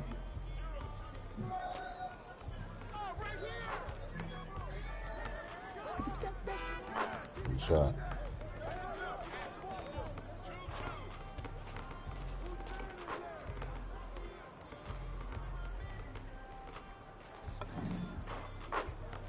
That's bullshit ass bullshit.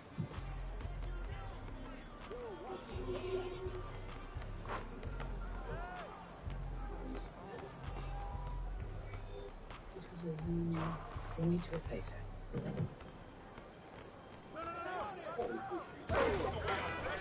Okay.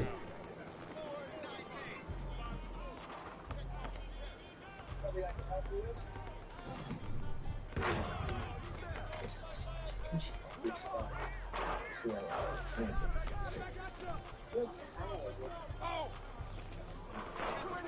Check several boxes.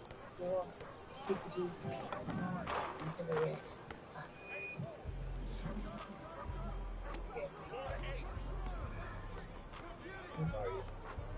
Alan Musk. We watch. And we're always there. But me.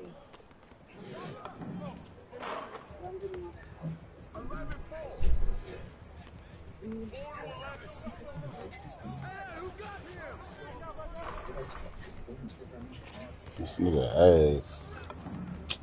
Man.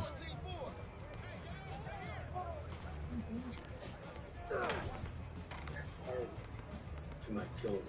You thought this nigga would call this nigga ass. We're going to the base.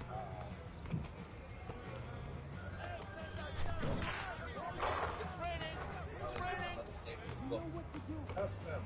They're using it, Dave. Now with this nigga on our team, this nigga ass, bro.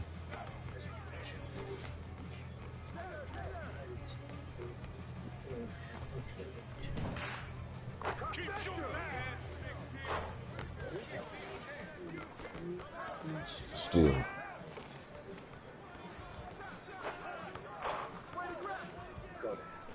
Hit. What? Yo. They robbed me, G. This nigga is knocking them down. They ass, though. Black ass.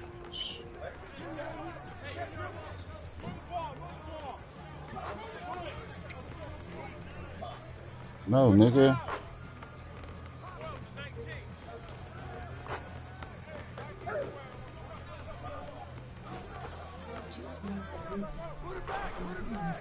Gone. Take advantage of one of these exceptional offers at your Ooh. Plaza dealer today. Word.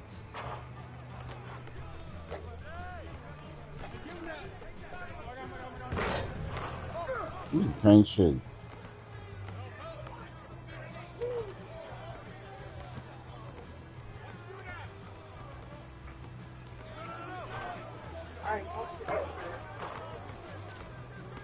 Alright.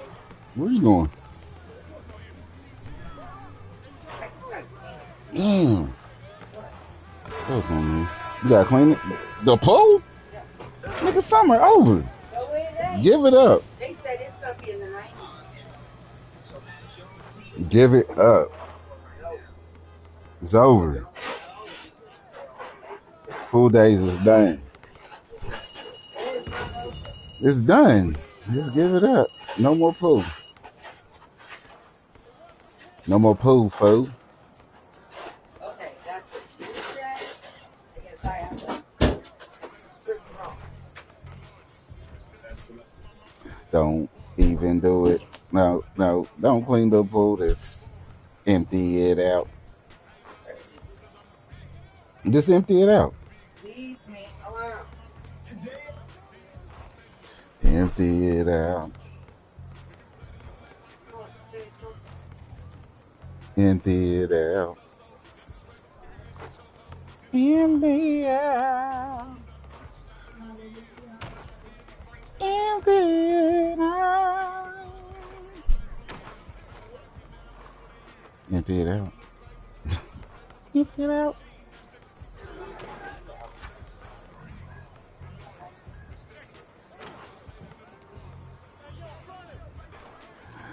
Empty. Street Kings. Now you see here we have got 150 and we've only got another 150 to go to level 3. Now these are the season level pass skips.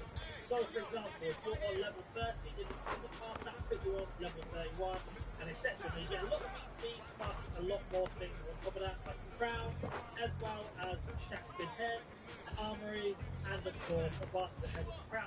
Now the best way to get this done, in my personal opinion, is go ahead and complete 15 of the bosses and then go beat the Baron bosses. Once you've done that, you unlock the King of Garden Jam, and you can see there, within 15 plus games, you are going to get time to 5. Where you going, right?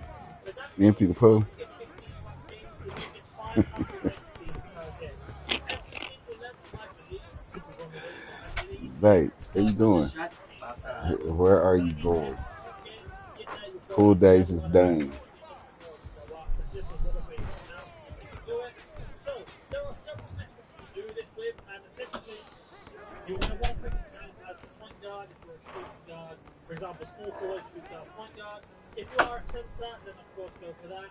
Make sure you put Baron buckets in your team as well.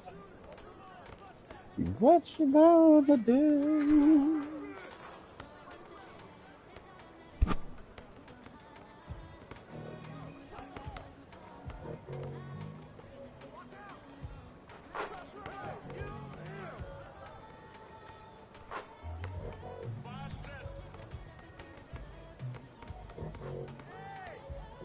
Kansas City, Northside neighborhood in Kansas City is over £5 for It's renowned for its $6 and talking about vibrant jazz legacy, world famous barbecue, and quilted urban tapestry. The city comprises let's see who we got on.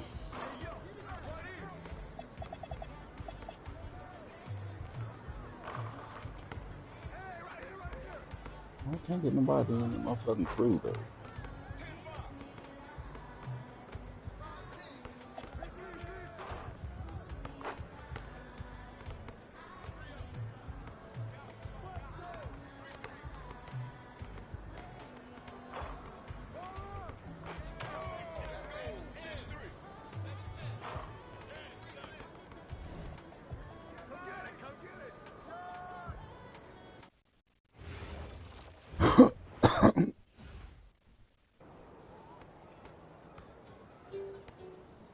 30 years, thousands of individuals have turned to Jan Dill's attorneys at law.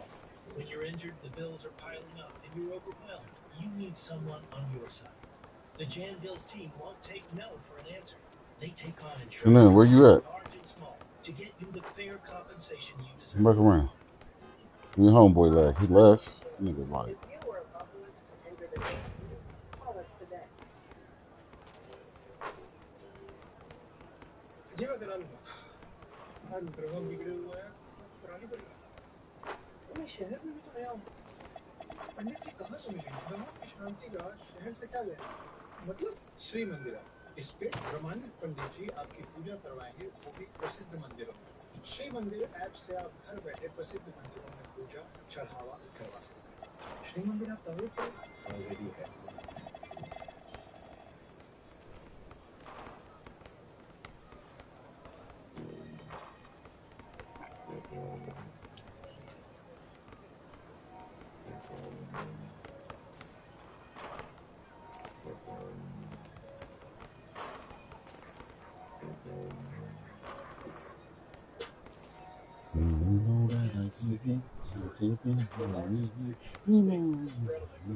Kansas Port. It's renowned for its influential role in Western commerce, vibrant jazz legacy, world-famous barbecue, and quilted urban tapestry. The city comprises diverse neighborhoods, each with its own history, from stately brick suburbs to dense, historic inner-city corridors.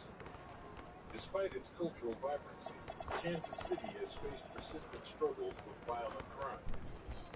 The city consistently records homicide rates that are among the highest in the nation for cities of its size, with gun violence being the leading driver.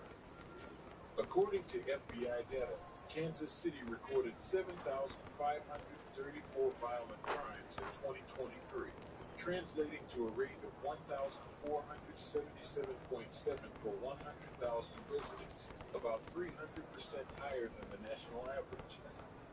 In addition, there were 25,393 property crimes, or 4,980 per 100,000 people, exceeding the national rate by roughly 155%. In 2023, homicides hit a record high at 185 killings, surpassing the previous all-time peak of 182 in 2020. Kansas City has reported 84 homicides in the first half of 2025, up from 75 during the same period from last year in 2024, an increase of 12%.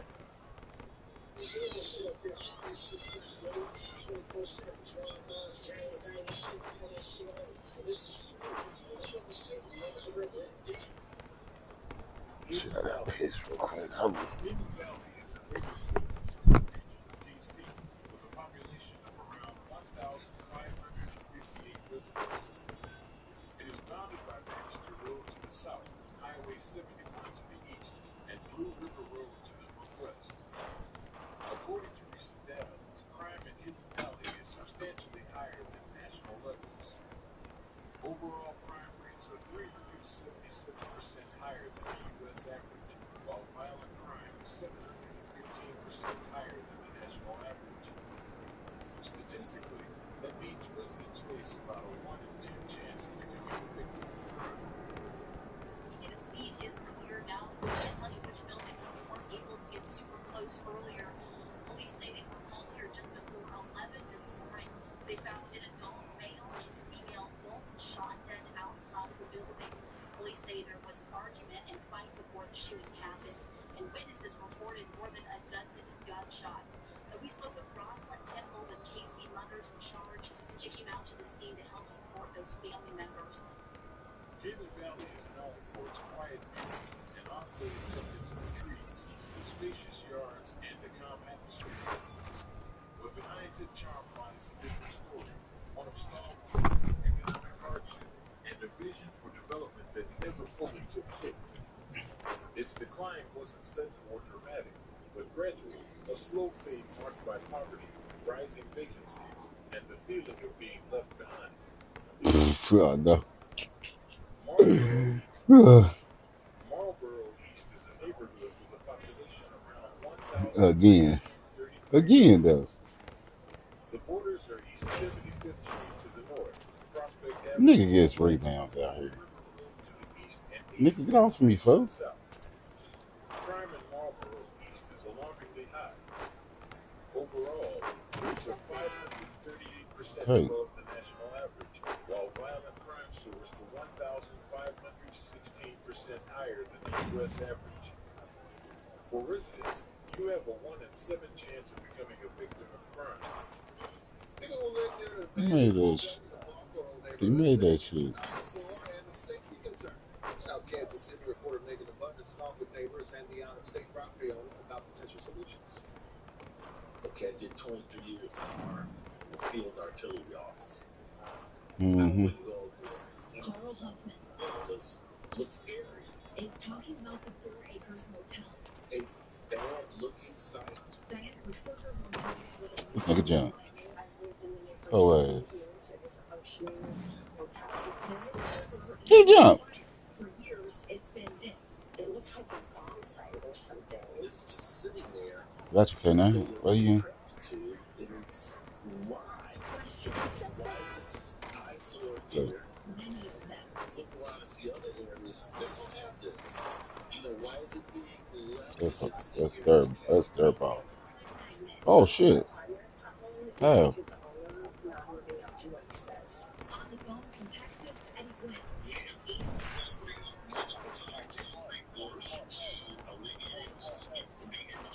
He says people have stripped the copper and solar lights added for safety. Come on. Senior housing. It's time, but it's like the music we all want to hear. Solutions to affordable housing. So they waited and waited. Fucking bitch, you spoke too soon. Nothing concrete has come. No, the community does not want to listen. This bitch. Fucking dumbass tempo shit. When we've not followed through with any of the other plans. Are there any promises that you can make about timing? Why is it good shit? What the fuck, bruh? It's now Marlboro East began as farmland and orchards. In the late 1800s, change arrived with the Dodson Dummy streetcar This line, bitch. linking Westport to Prospect, and the railway depot at 85th and Prospect. By the 1910s, real estate developers saw potential.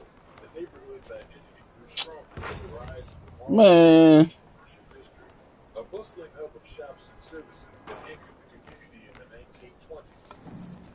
In 1923, Fairyland Park opened its gates on 75th and Prospect Avenue, and for decades it was a place of wonder. Families spread out on picnic blankets, and wooden roller coasters roared across Marlboro. Fairyland Park was more than just an amusement park, but a landmark, a source of pride and belonging. Yet not everyone was welcome.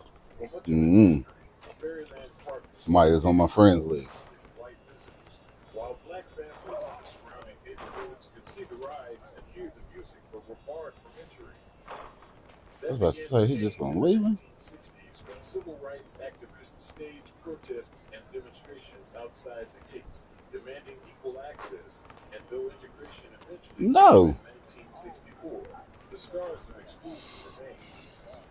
By the 1970s, the park itself was fading as larger, more modern attractions drew visitors away. Disinvestment set in, and neglect took its toll, until finally, in 1977, Fairyland closed its gates for good, leaving behind an empty field. For Marlboro, the loss was more than the disappearance of an amusement park. It was the loss of a shared space. They just go right to him though. That shit whack. Gone altogether.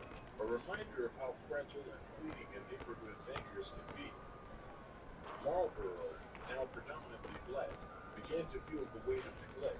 Homes deteriorated, and investment slowed to a trickle. Highway construction cut through the area, displacing businesses and dividing neighbors. They're just Soon after everywhere. came federally mandated school integration, reshaping the community once again.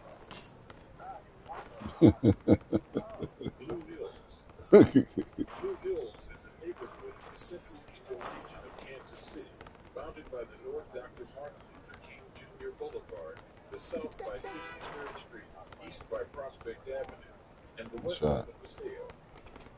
The population is around 5,200 residents. Crime in Blue Hills is significantly higher than the national average. Overall, rates are 324% higher, while violent crime reaches 511% above the national norm. For residents, you have a 1 in 11 chance you will become a victim of crime. Blue Hills was established in the early 1900s as a predominantly white, working-class neighborhood. Its streets filled with new homes throughout the 1910s and 1920s, reflecting the broader growth and urban expansion of Kansas City at the time. But by the 1960s, the community faced dramatic demographic changes. Real estate agents engaged in blockbusting, convincing white homeowners to sell at a loss by stoking fear of incoming black residents. The transition was rapid, and by the 1970s, Blue Hills had become Fucking Jew high. predominantly black. This nigga bounced on us. This shift mirrored a nationwide pattern of urban He displacement, bounced. leaving many inner-city neighborhoods to grapple with economic and social challenges. The late 20th century brought economic hardships to Blue Hills. The 2008 financial crisis exacerbated existing issues, leading to increased foreclosures and vacant properties. Many homes were boarded up, and the neighborhood faced challenges related to crime and economic instability. However, efforts by local organizations aimed to rehabilitate homes and revitalize the area. Notable residents of Blue Hills include platinum-selling rapper Tech Nine, born Aaron Dantes Yeats on November 8, 1971, is a pioneering figure in the American hip-hop scene. Renowned for his rapid-fire delivery and intricate rhyme schemes, he has cultivated a dedicated fan base known as Technicians. In 1999, Tech Nine co-founded Strange Music, an independent record label alongside business partner Travis O'Quinn. Under this label, he has released numerous albums, including Angelic in 2001, Absolute Power in Found a whole 2002, part. Ever Ready, The Religion in 2006, KOD in 2009, and Nina in 2019. Howdy, twin brother. You guys split. I'm Dennis. Wayne. For real, man. Mommy said you lost a twin. Why is someone who understands? Who get groceries with me? Yeah, I mainly go to the store. My brother, you need to. Hi, coach. First random court. Hurry up. Hurry up. Hurry up, Kenan. Hurry up. Hurry up. Right here. You running past. You gonna go on your phone. So what? Each curve, each edge represented a living creature, and with every final touch, I done went down to a goal. Damn. Damn. This 3826. This is where we moved after 904 Michigan from the project. We moving on up, of course. You know, this is moving on up when you're coming from Wayne Minor. This was my grandma's house. We was in here like 13 deep. It's crazy. Way crazy. From 58 to Forest, man. This is where I moved when my mom got married. I used to put linoleum down on the concrete right here and break down right here. Hit my head right here. Spinning on my back and shit, bust my head on this bottom step right here. In addition to dancing, Tech Nine was also spending time at a local skating rink. I was at the skating rink one day. Fuck, I heard this bitch. shit. It sounded spooky as a motherfucker, but it made me stop in the middle of the floor. That's the first pulse that made me stop. It was fucking African American Suicide Force, Planet Rock. Took me by storm. Blue Hills' notable gangs and hoods. RDV. The 57th Street Road Dog Villain Bloods. One of the few blood hoods in the mostly Crip-dominated 50s. The 57th Street Road Dog Villains, RDVs, are also a Kansas City rap group from the late 1990s underground scene, featuring Fucking members like bullshit. Rick Harley, Mr. Whitebeard, Big Scoop, T. Will, with appearances by Tech Nine and the late Lil Nitty.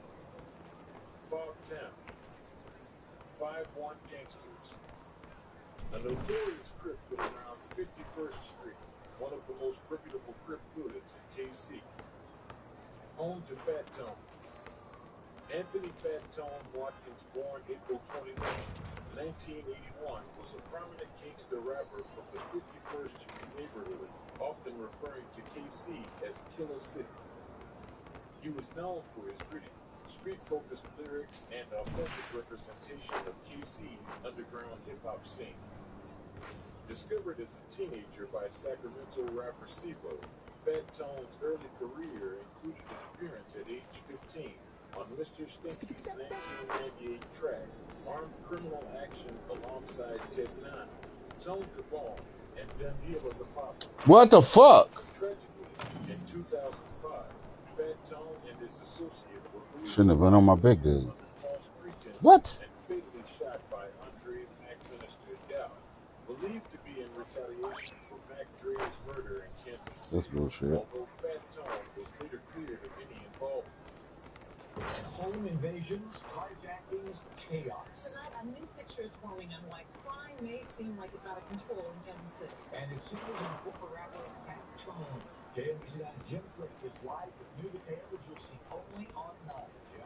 Larry, half a dozen home invasions, not to mention carjacking, street heist, even potentially murder, all of them linked in some way to Fat Tone, that former rap leader who was murdered in Las Vegas. And apparently all of these crimes have something to do with Fucking his lucky associates. bitch.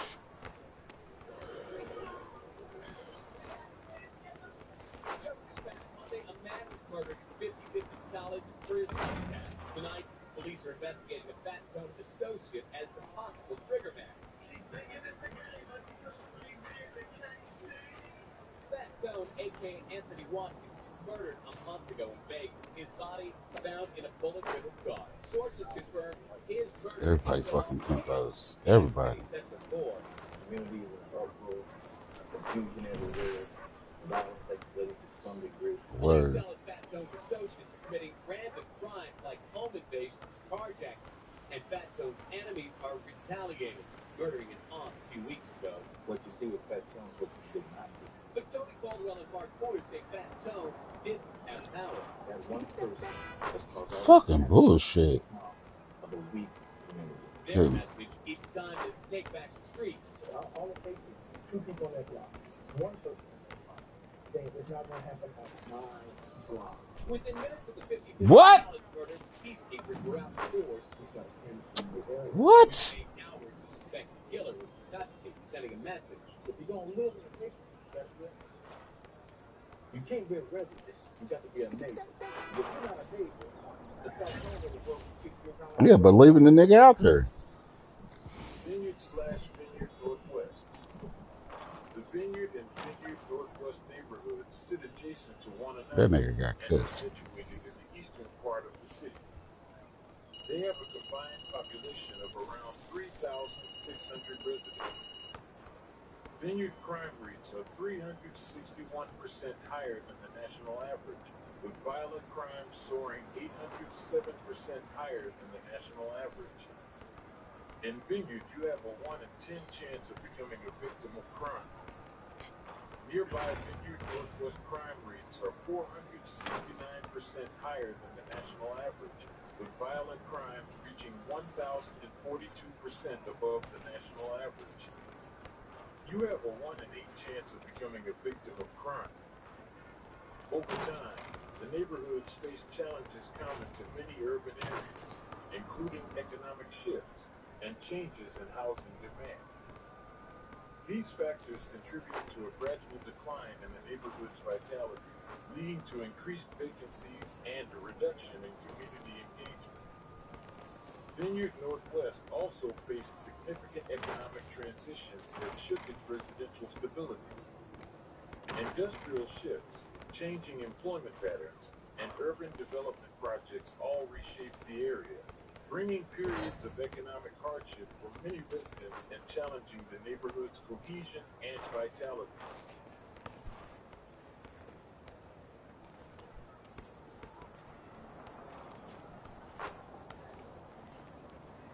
Vineyard notable gangs and hoods. 4 Block. The 40s of Kansas City and home to the east side 4 Trey Crips. 3900 Vineyard. Areas around 39th Street and Vineyard. FSM. 40th Street Mafia. Blue Valley. Situated on the east side, the Blue Valley area is comprised of multiple neighborhoods including South Blue Valley, East Blue Valley, and West Blue Valley. The official boundaries of Blue Valley are 12th Street to the north, U.S. Highway 40 to the south, Van Brunt Boulevard to the west, and Interstate 435 to the east. Although South, East, and West Blue Valley are all considered dangerous, Central Blue Valley stands out with the highest rate of violent crime. Central Blue Valley faces crime rates that are 364% higher than the national average. Violent crime in the neighborhood is 1,156% higher than the national average. You face a 1 in 10 chance of becoming a victim of crime. Some difficult news to share. A 2-month-old baby girl critically injured in a triple shooting last week has died. Kansas City, Missouri police confirmed Desiree Bowden passed away Sunday. The baby and 2 adults were found shot inside a duplex at 26th and Hardesty 1 week ago. 27-year-old Devon Bowden was killed. Police say the investigation is ongoing. They are not looking for any more suspects. As workers flock to the rapidly industrializing Blue Valley area, anchored by major employers such as the Ford Motor Company plant and Armco, the neighborhood grew into a strong working-class enclave. But the prosperity was short-lived. When the U.S. steel industry faltered in the late 20th century and Ford shifted operations to its new Claycomo plant in 1951, jobs and economic stability began to vanish. Today, roughly 1/3 of Blue Valley's housing stock dates back to 1939 or earlier, according to census data.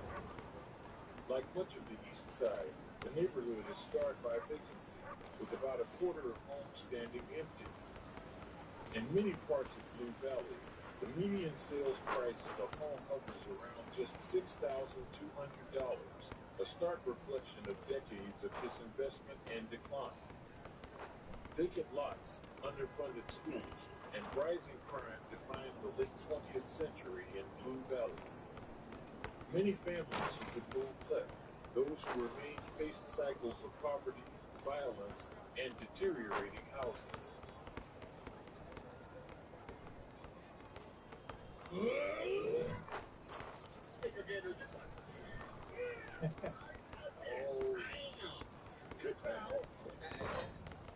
Style starts with detail.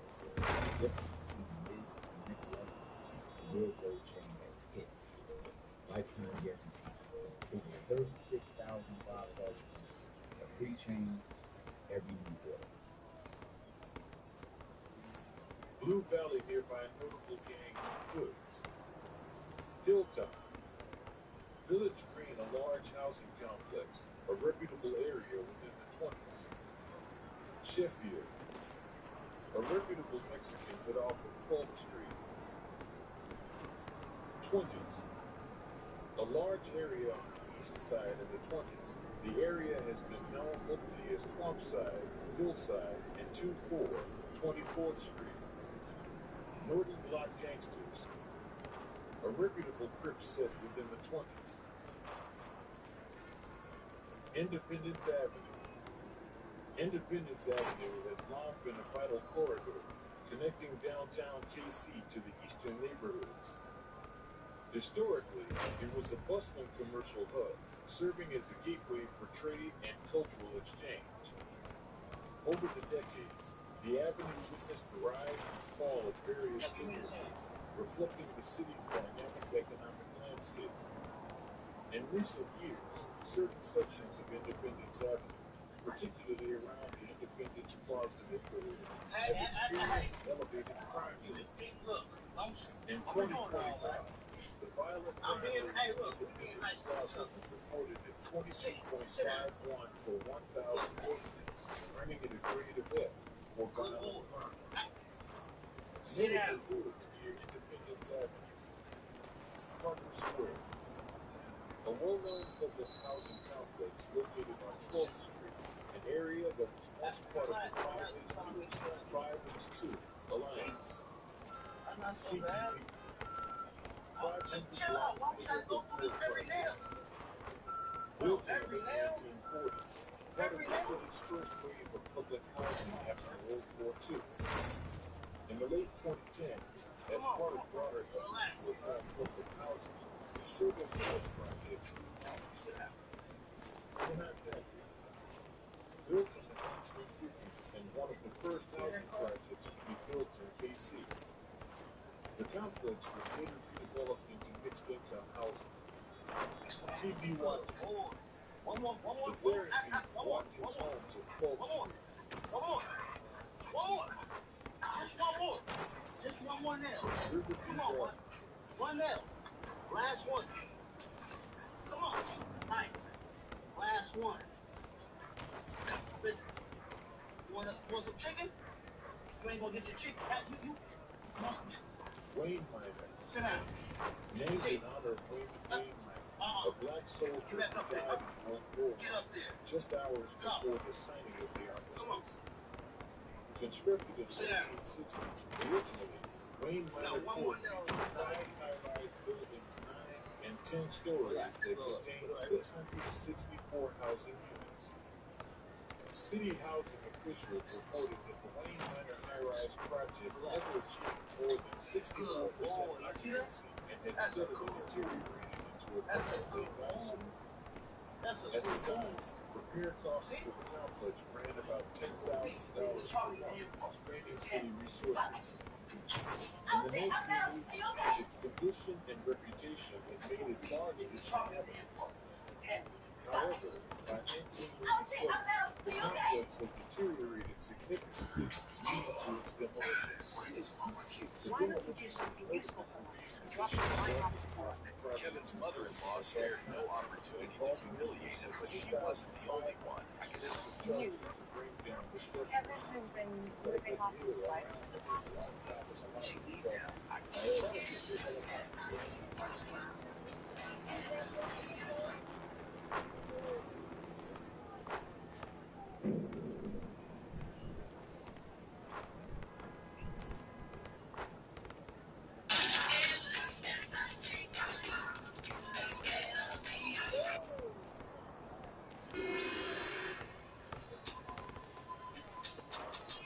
Westman Heights. Located in South KC, Westman Heights is currently bounded by East 107th Street to the north, Blue Ridge Boulevard to the west, Parrott Avenue to the east, and Longview Road to the south. The neighborhood is home to around 24,000 residents. Over the years, Westman Heights has faced housing struggles with crime, leaving the neighborhood with some of the highest rates in Kansas City.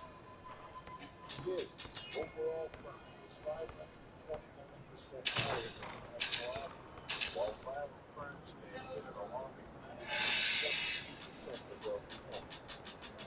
For instance, residents live with a 1 in 7 chance of becoming a victim of crime. The film stars in the death of 16-year-old Terrell Bell. The young man was shot and killed in Sycamore Park Tuesday. They're putting witness and Bell's mom met in that park this morning. As her bodyguard told the crowd, he looked at Bell's mother to say earlier today.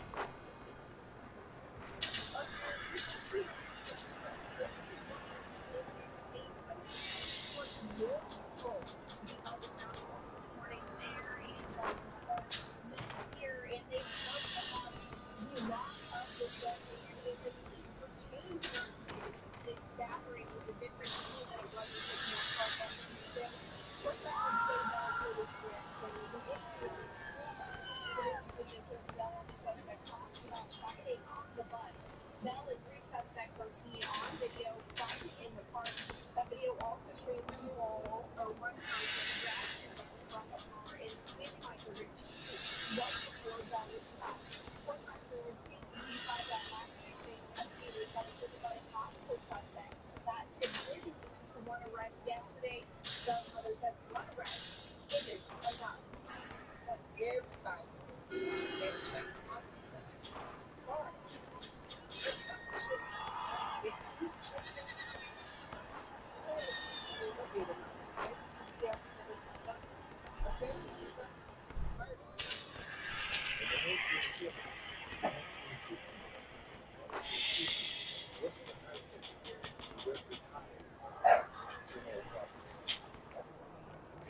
moving into the neighborhood at record speed. On May 19, 1956, a devastating F5 tornado tore through Ruskin Heights, cutting a 71-mile path of destruction across major businesses and neighborhoods. It was the largest and most destructive tornado of the May 1957 Central Plains outbreak and came to be known locally as the Ruskin Heights tornado. The storm left behind widespread devastation, leveling homes, schools, and shops, and leaving deep scars on the community. On August 6, 1980, Bannister Mall was completed and opened. The mall was one of the largest malls in the Kansas City area and in the region, and a previously vital and vibrant shopping area. Word, I feel you. I'm about to make some too. Some waffles. South and in Johnson County drew residents and businesses away, causing the area around Bannister Mall to decline. Coupled with persistent crime, the mall in Ruskin Heights gained a negative reputation, ultimately contributing to the current climate that defines the area today. At its peak, Bannister Mall housed 2,600 stores. However, by 2004, only 50 stores remained. In April of that year, officials announced that the mall would close due to declining local population and rising operational costs. Bannister Mall was demolished in early 2009. While Ruskin Heights has largely recovered from the uncertainty of years, critics argue that the neighborhood's recovery was hindered by the decision to construct inexpensive, quickly built homes after the disaster. Many believe the focus on affordability over quality was one that aged poorly and contributed to long-term challenges in neighborhood stability.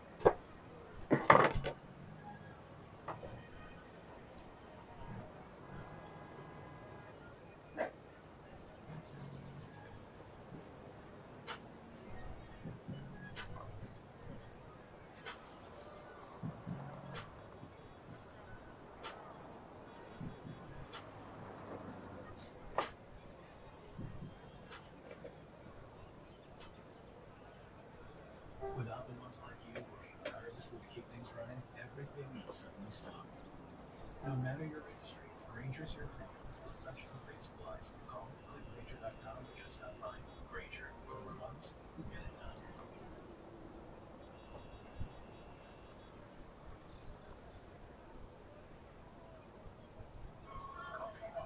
Coffee he sang, was fired, saw a lot of movies, then lived in a war zone. April 1968. Chicago's West Side burst into flames after the news of Reverend Dr. Martin Luther King Jr.'s assassination. The one man who brought hope for a better life was dead. The government escalated to enforce.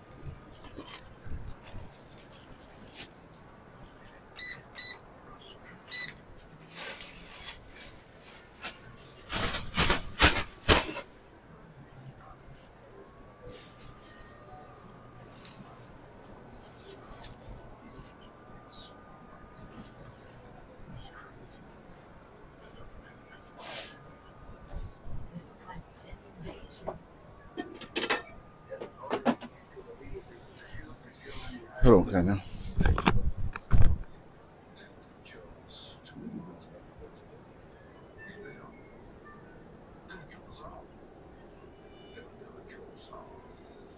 When the West Side burned.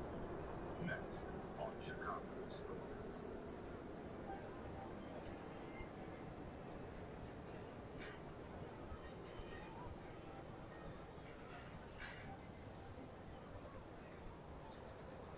Lead support for Chicago Stories is provided by the McCarthy Foundation.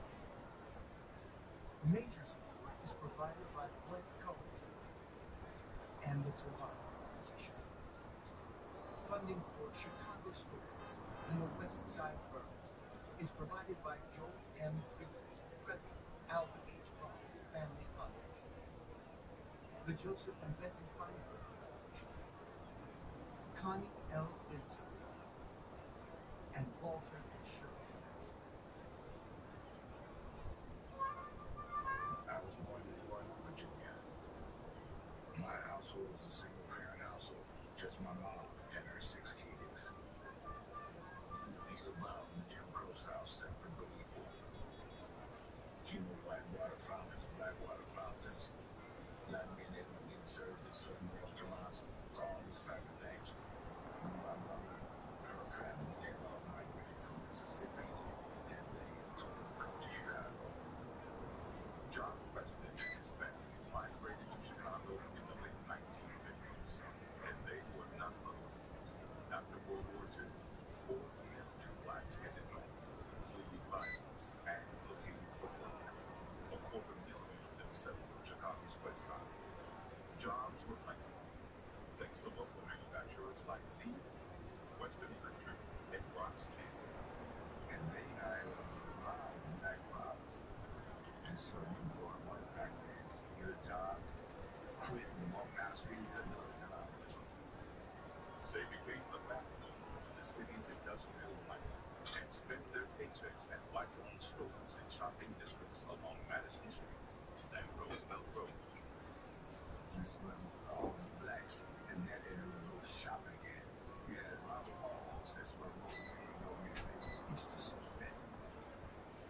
They made a life for their families.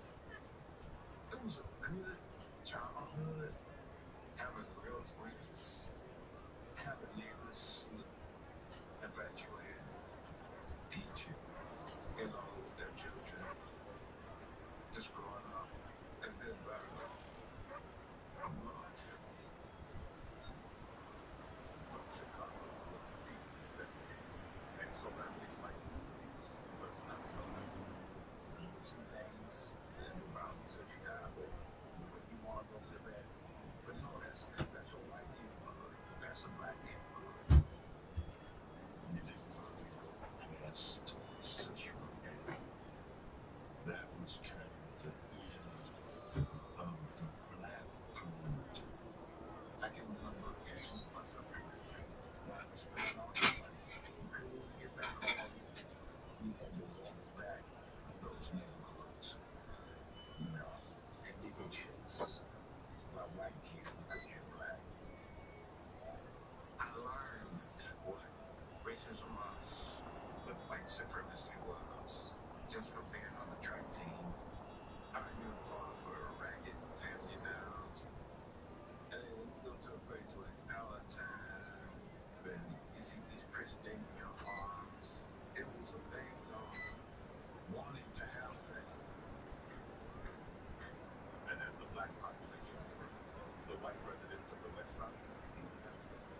When I was, I think, in 8th grade, the white kids left. As a result of that, you had massive school segregation. Mexicans didn't know pieces of junk. Or you say your poop. I remember clear as day, they took away our playground. Remarks by teachers, you people there, so you people might act like monkeys. You had massive job segregation and discrimination in hiring.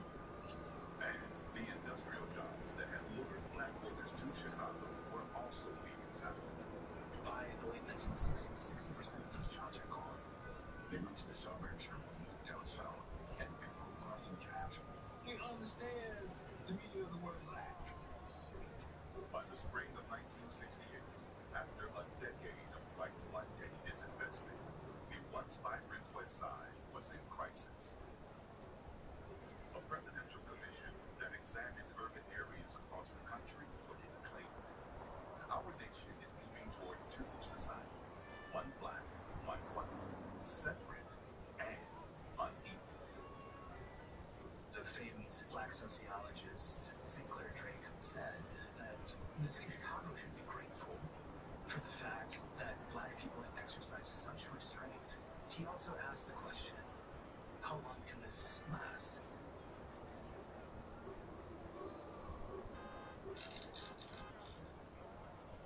Good evening. Dr. Martin Luther King, the apostle of nonviolence in the civil rights movement, has been shot to death was just finishing up Nope. my paper route and just came over reading on Martin Luther King had been assassinated Yep. in What Memphis. kind? Late edition and all points bulletins are a well-dressed young white man running from the city. My Oh, mother okay. stopped everything and I made made us me sit some down waffles. and watch the news coverage of it. My mother and father was concerned about blacks in the era of attacking the whites. They didn't want to get us caught up in that. Oh, 6. The shot was fired from across I the just street. sit down. It's only My mom, one we left. were taking the bus home, and everyone on the bus was crying and upset. I knew who he was, but I didn't really know who he was. In the friend's words, the bullet exploded in his face.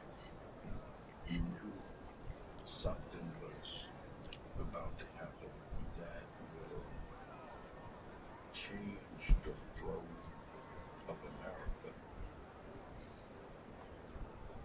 People wanted to rebel, and you felt it, and you felt it. Soon enough, the West Side would erupt in a devastating rebellion.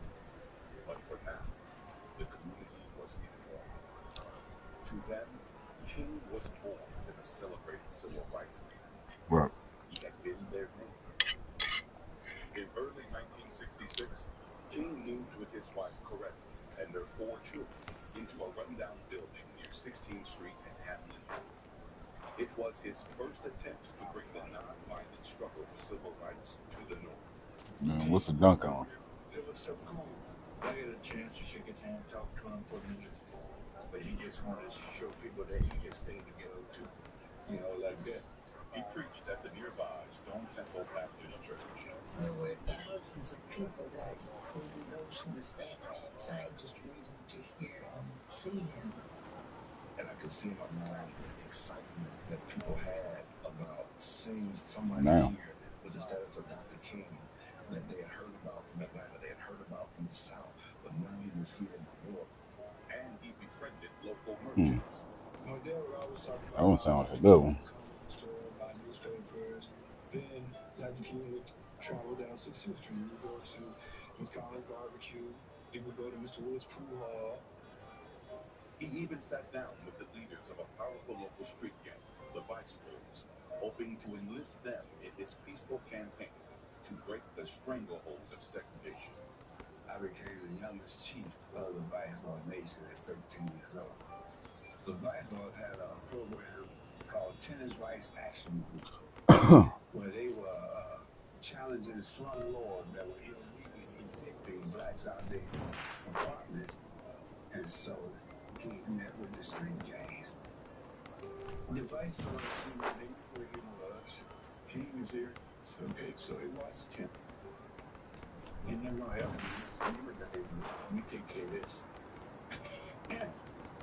King chose an apartment on the top floor of the dilapidated building to highlight the terrible housing conditions blacks endured on the West Side.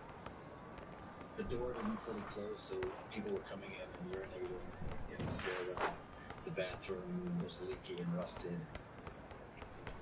But King wanted to dismantle something even harder to see: Chicago's racist real estate practices. Black people were routinely denied mortgages. Many mortgages had language barring blacks from owning homes in white communities. They were forced to buy at inflated prices, in contracts designed to leave them no equity if they missed a payment. Many black families lost everything. What they are oftentimes faced with is white mobs who are throwing rocks through their windows, who are attacking their property, who are threatening their lives. The big picture of rioting in the city of Chicago is of white folks rioting against black people trying to live their lives.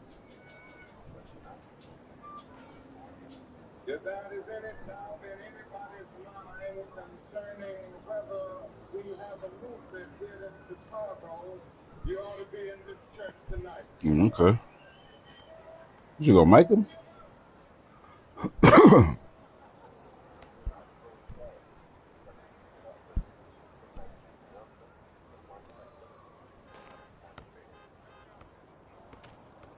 Mm.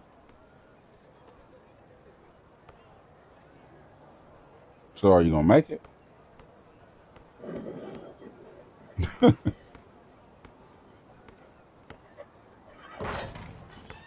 Oh, okay.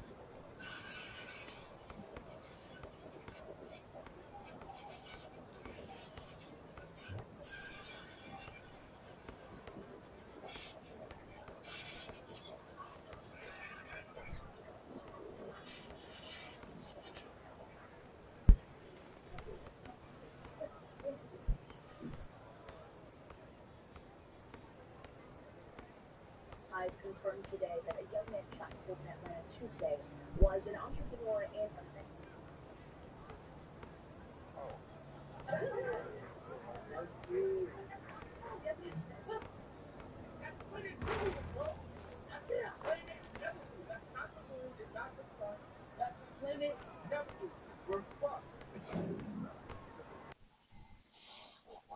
That's it.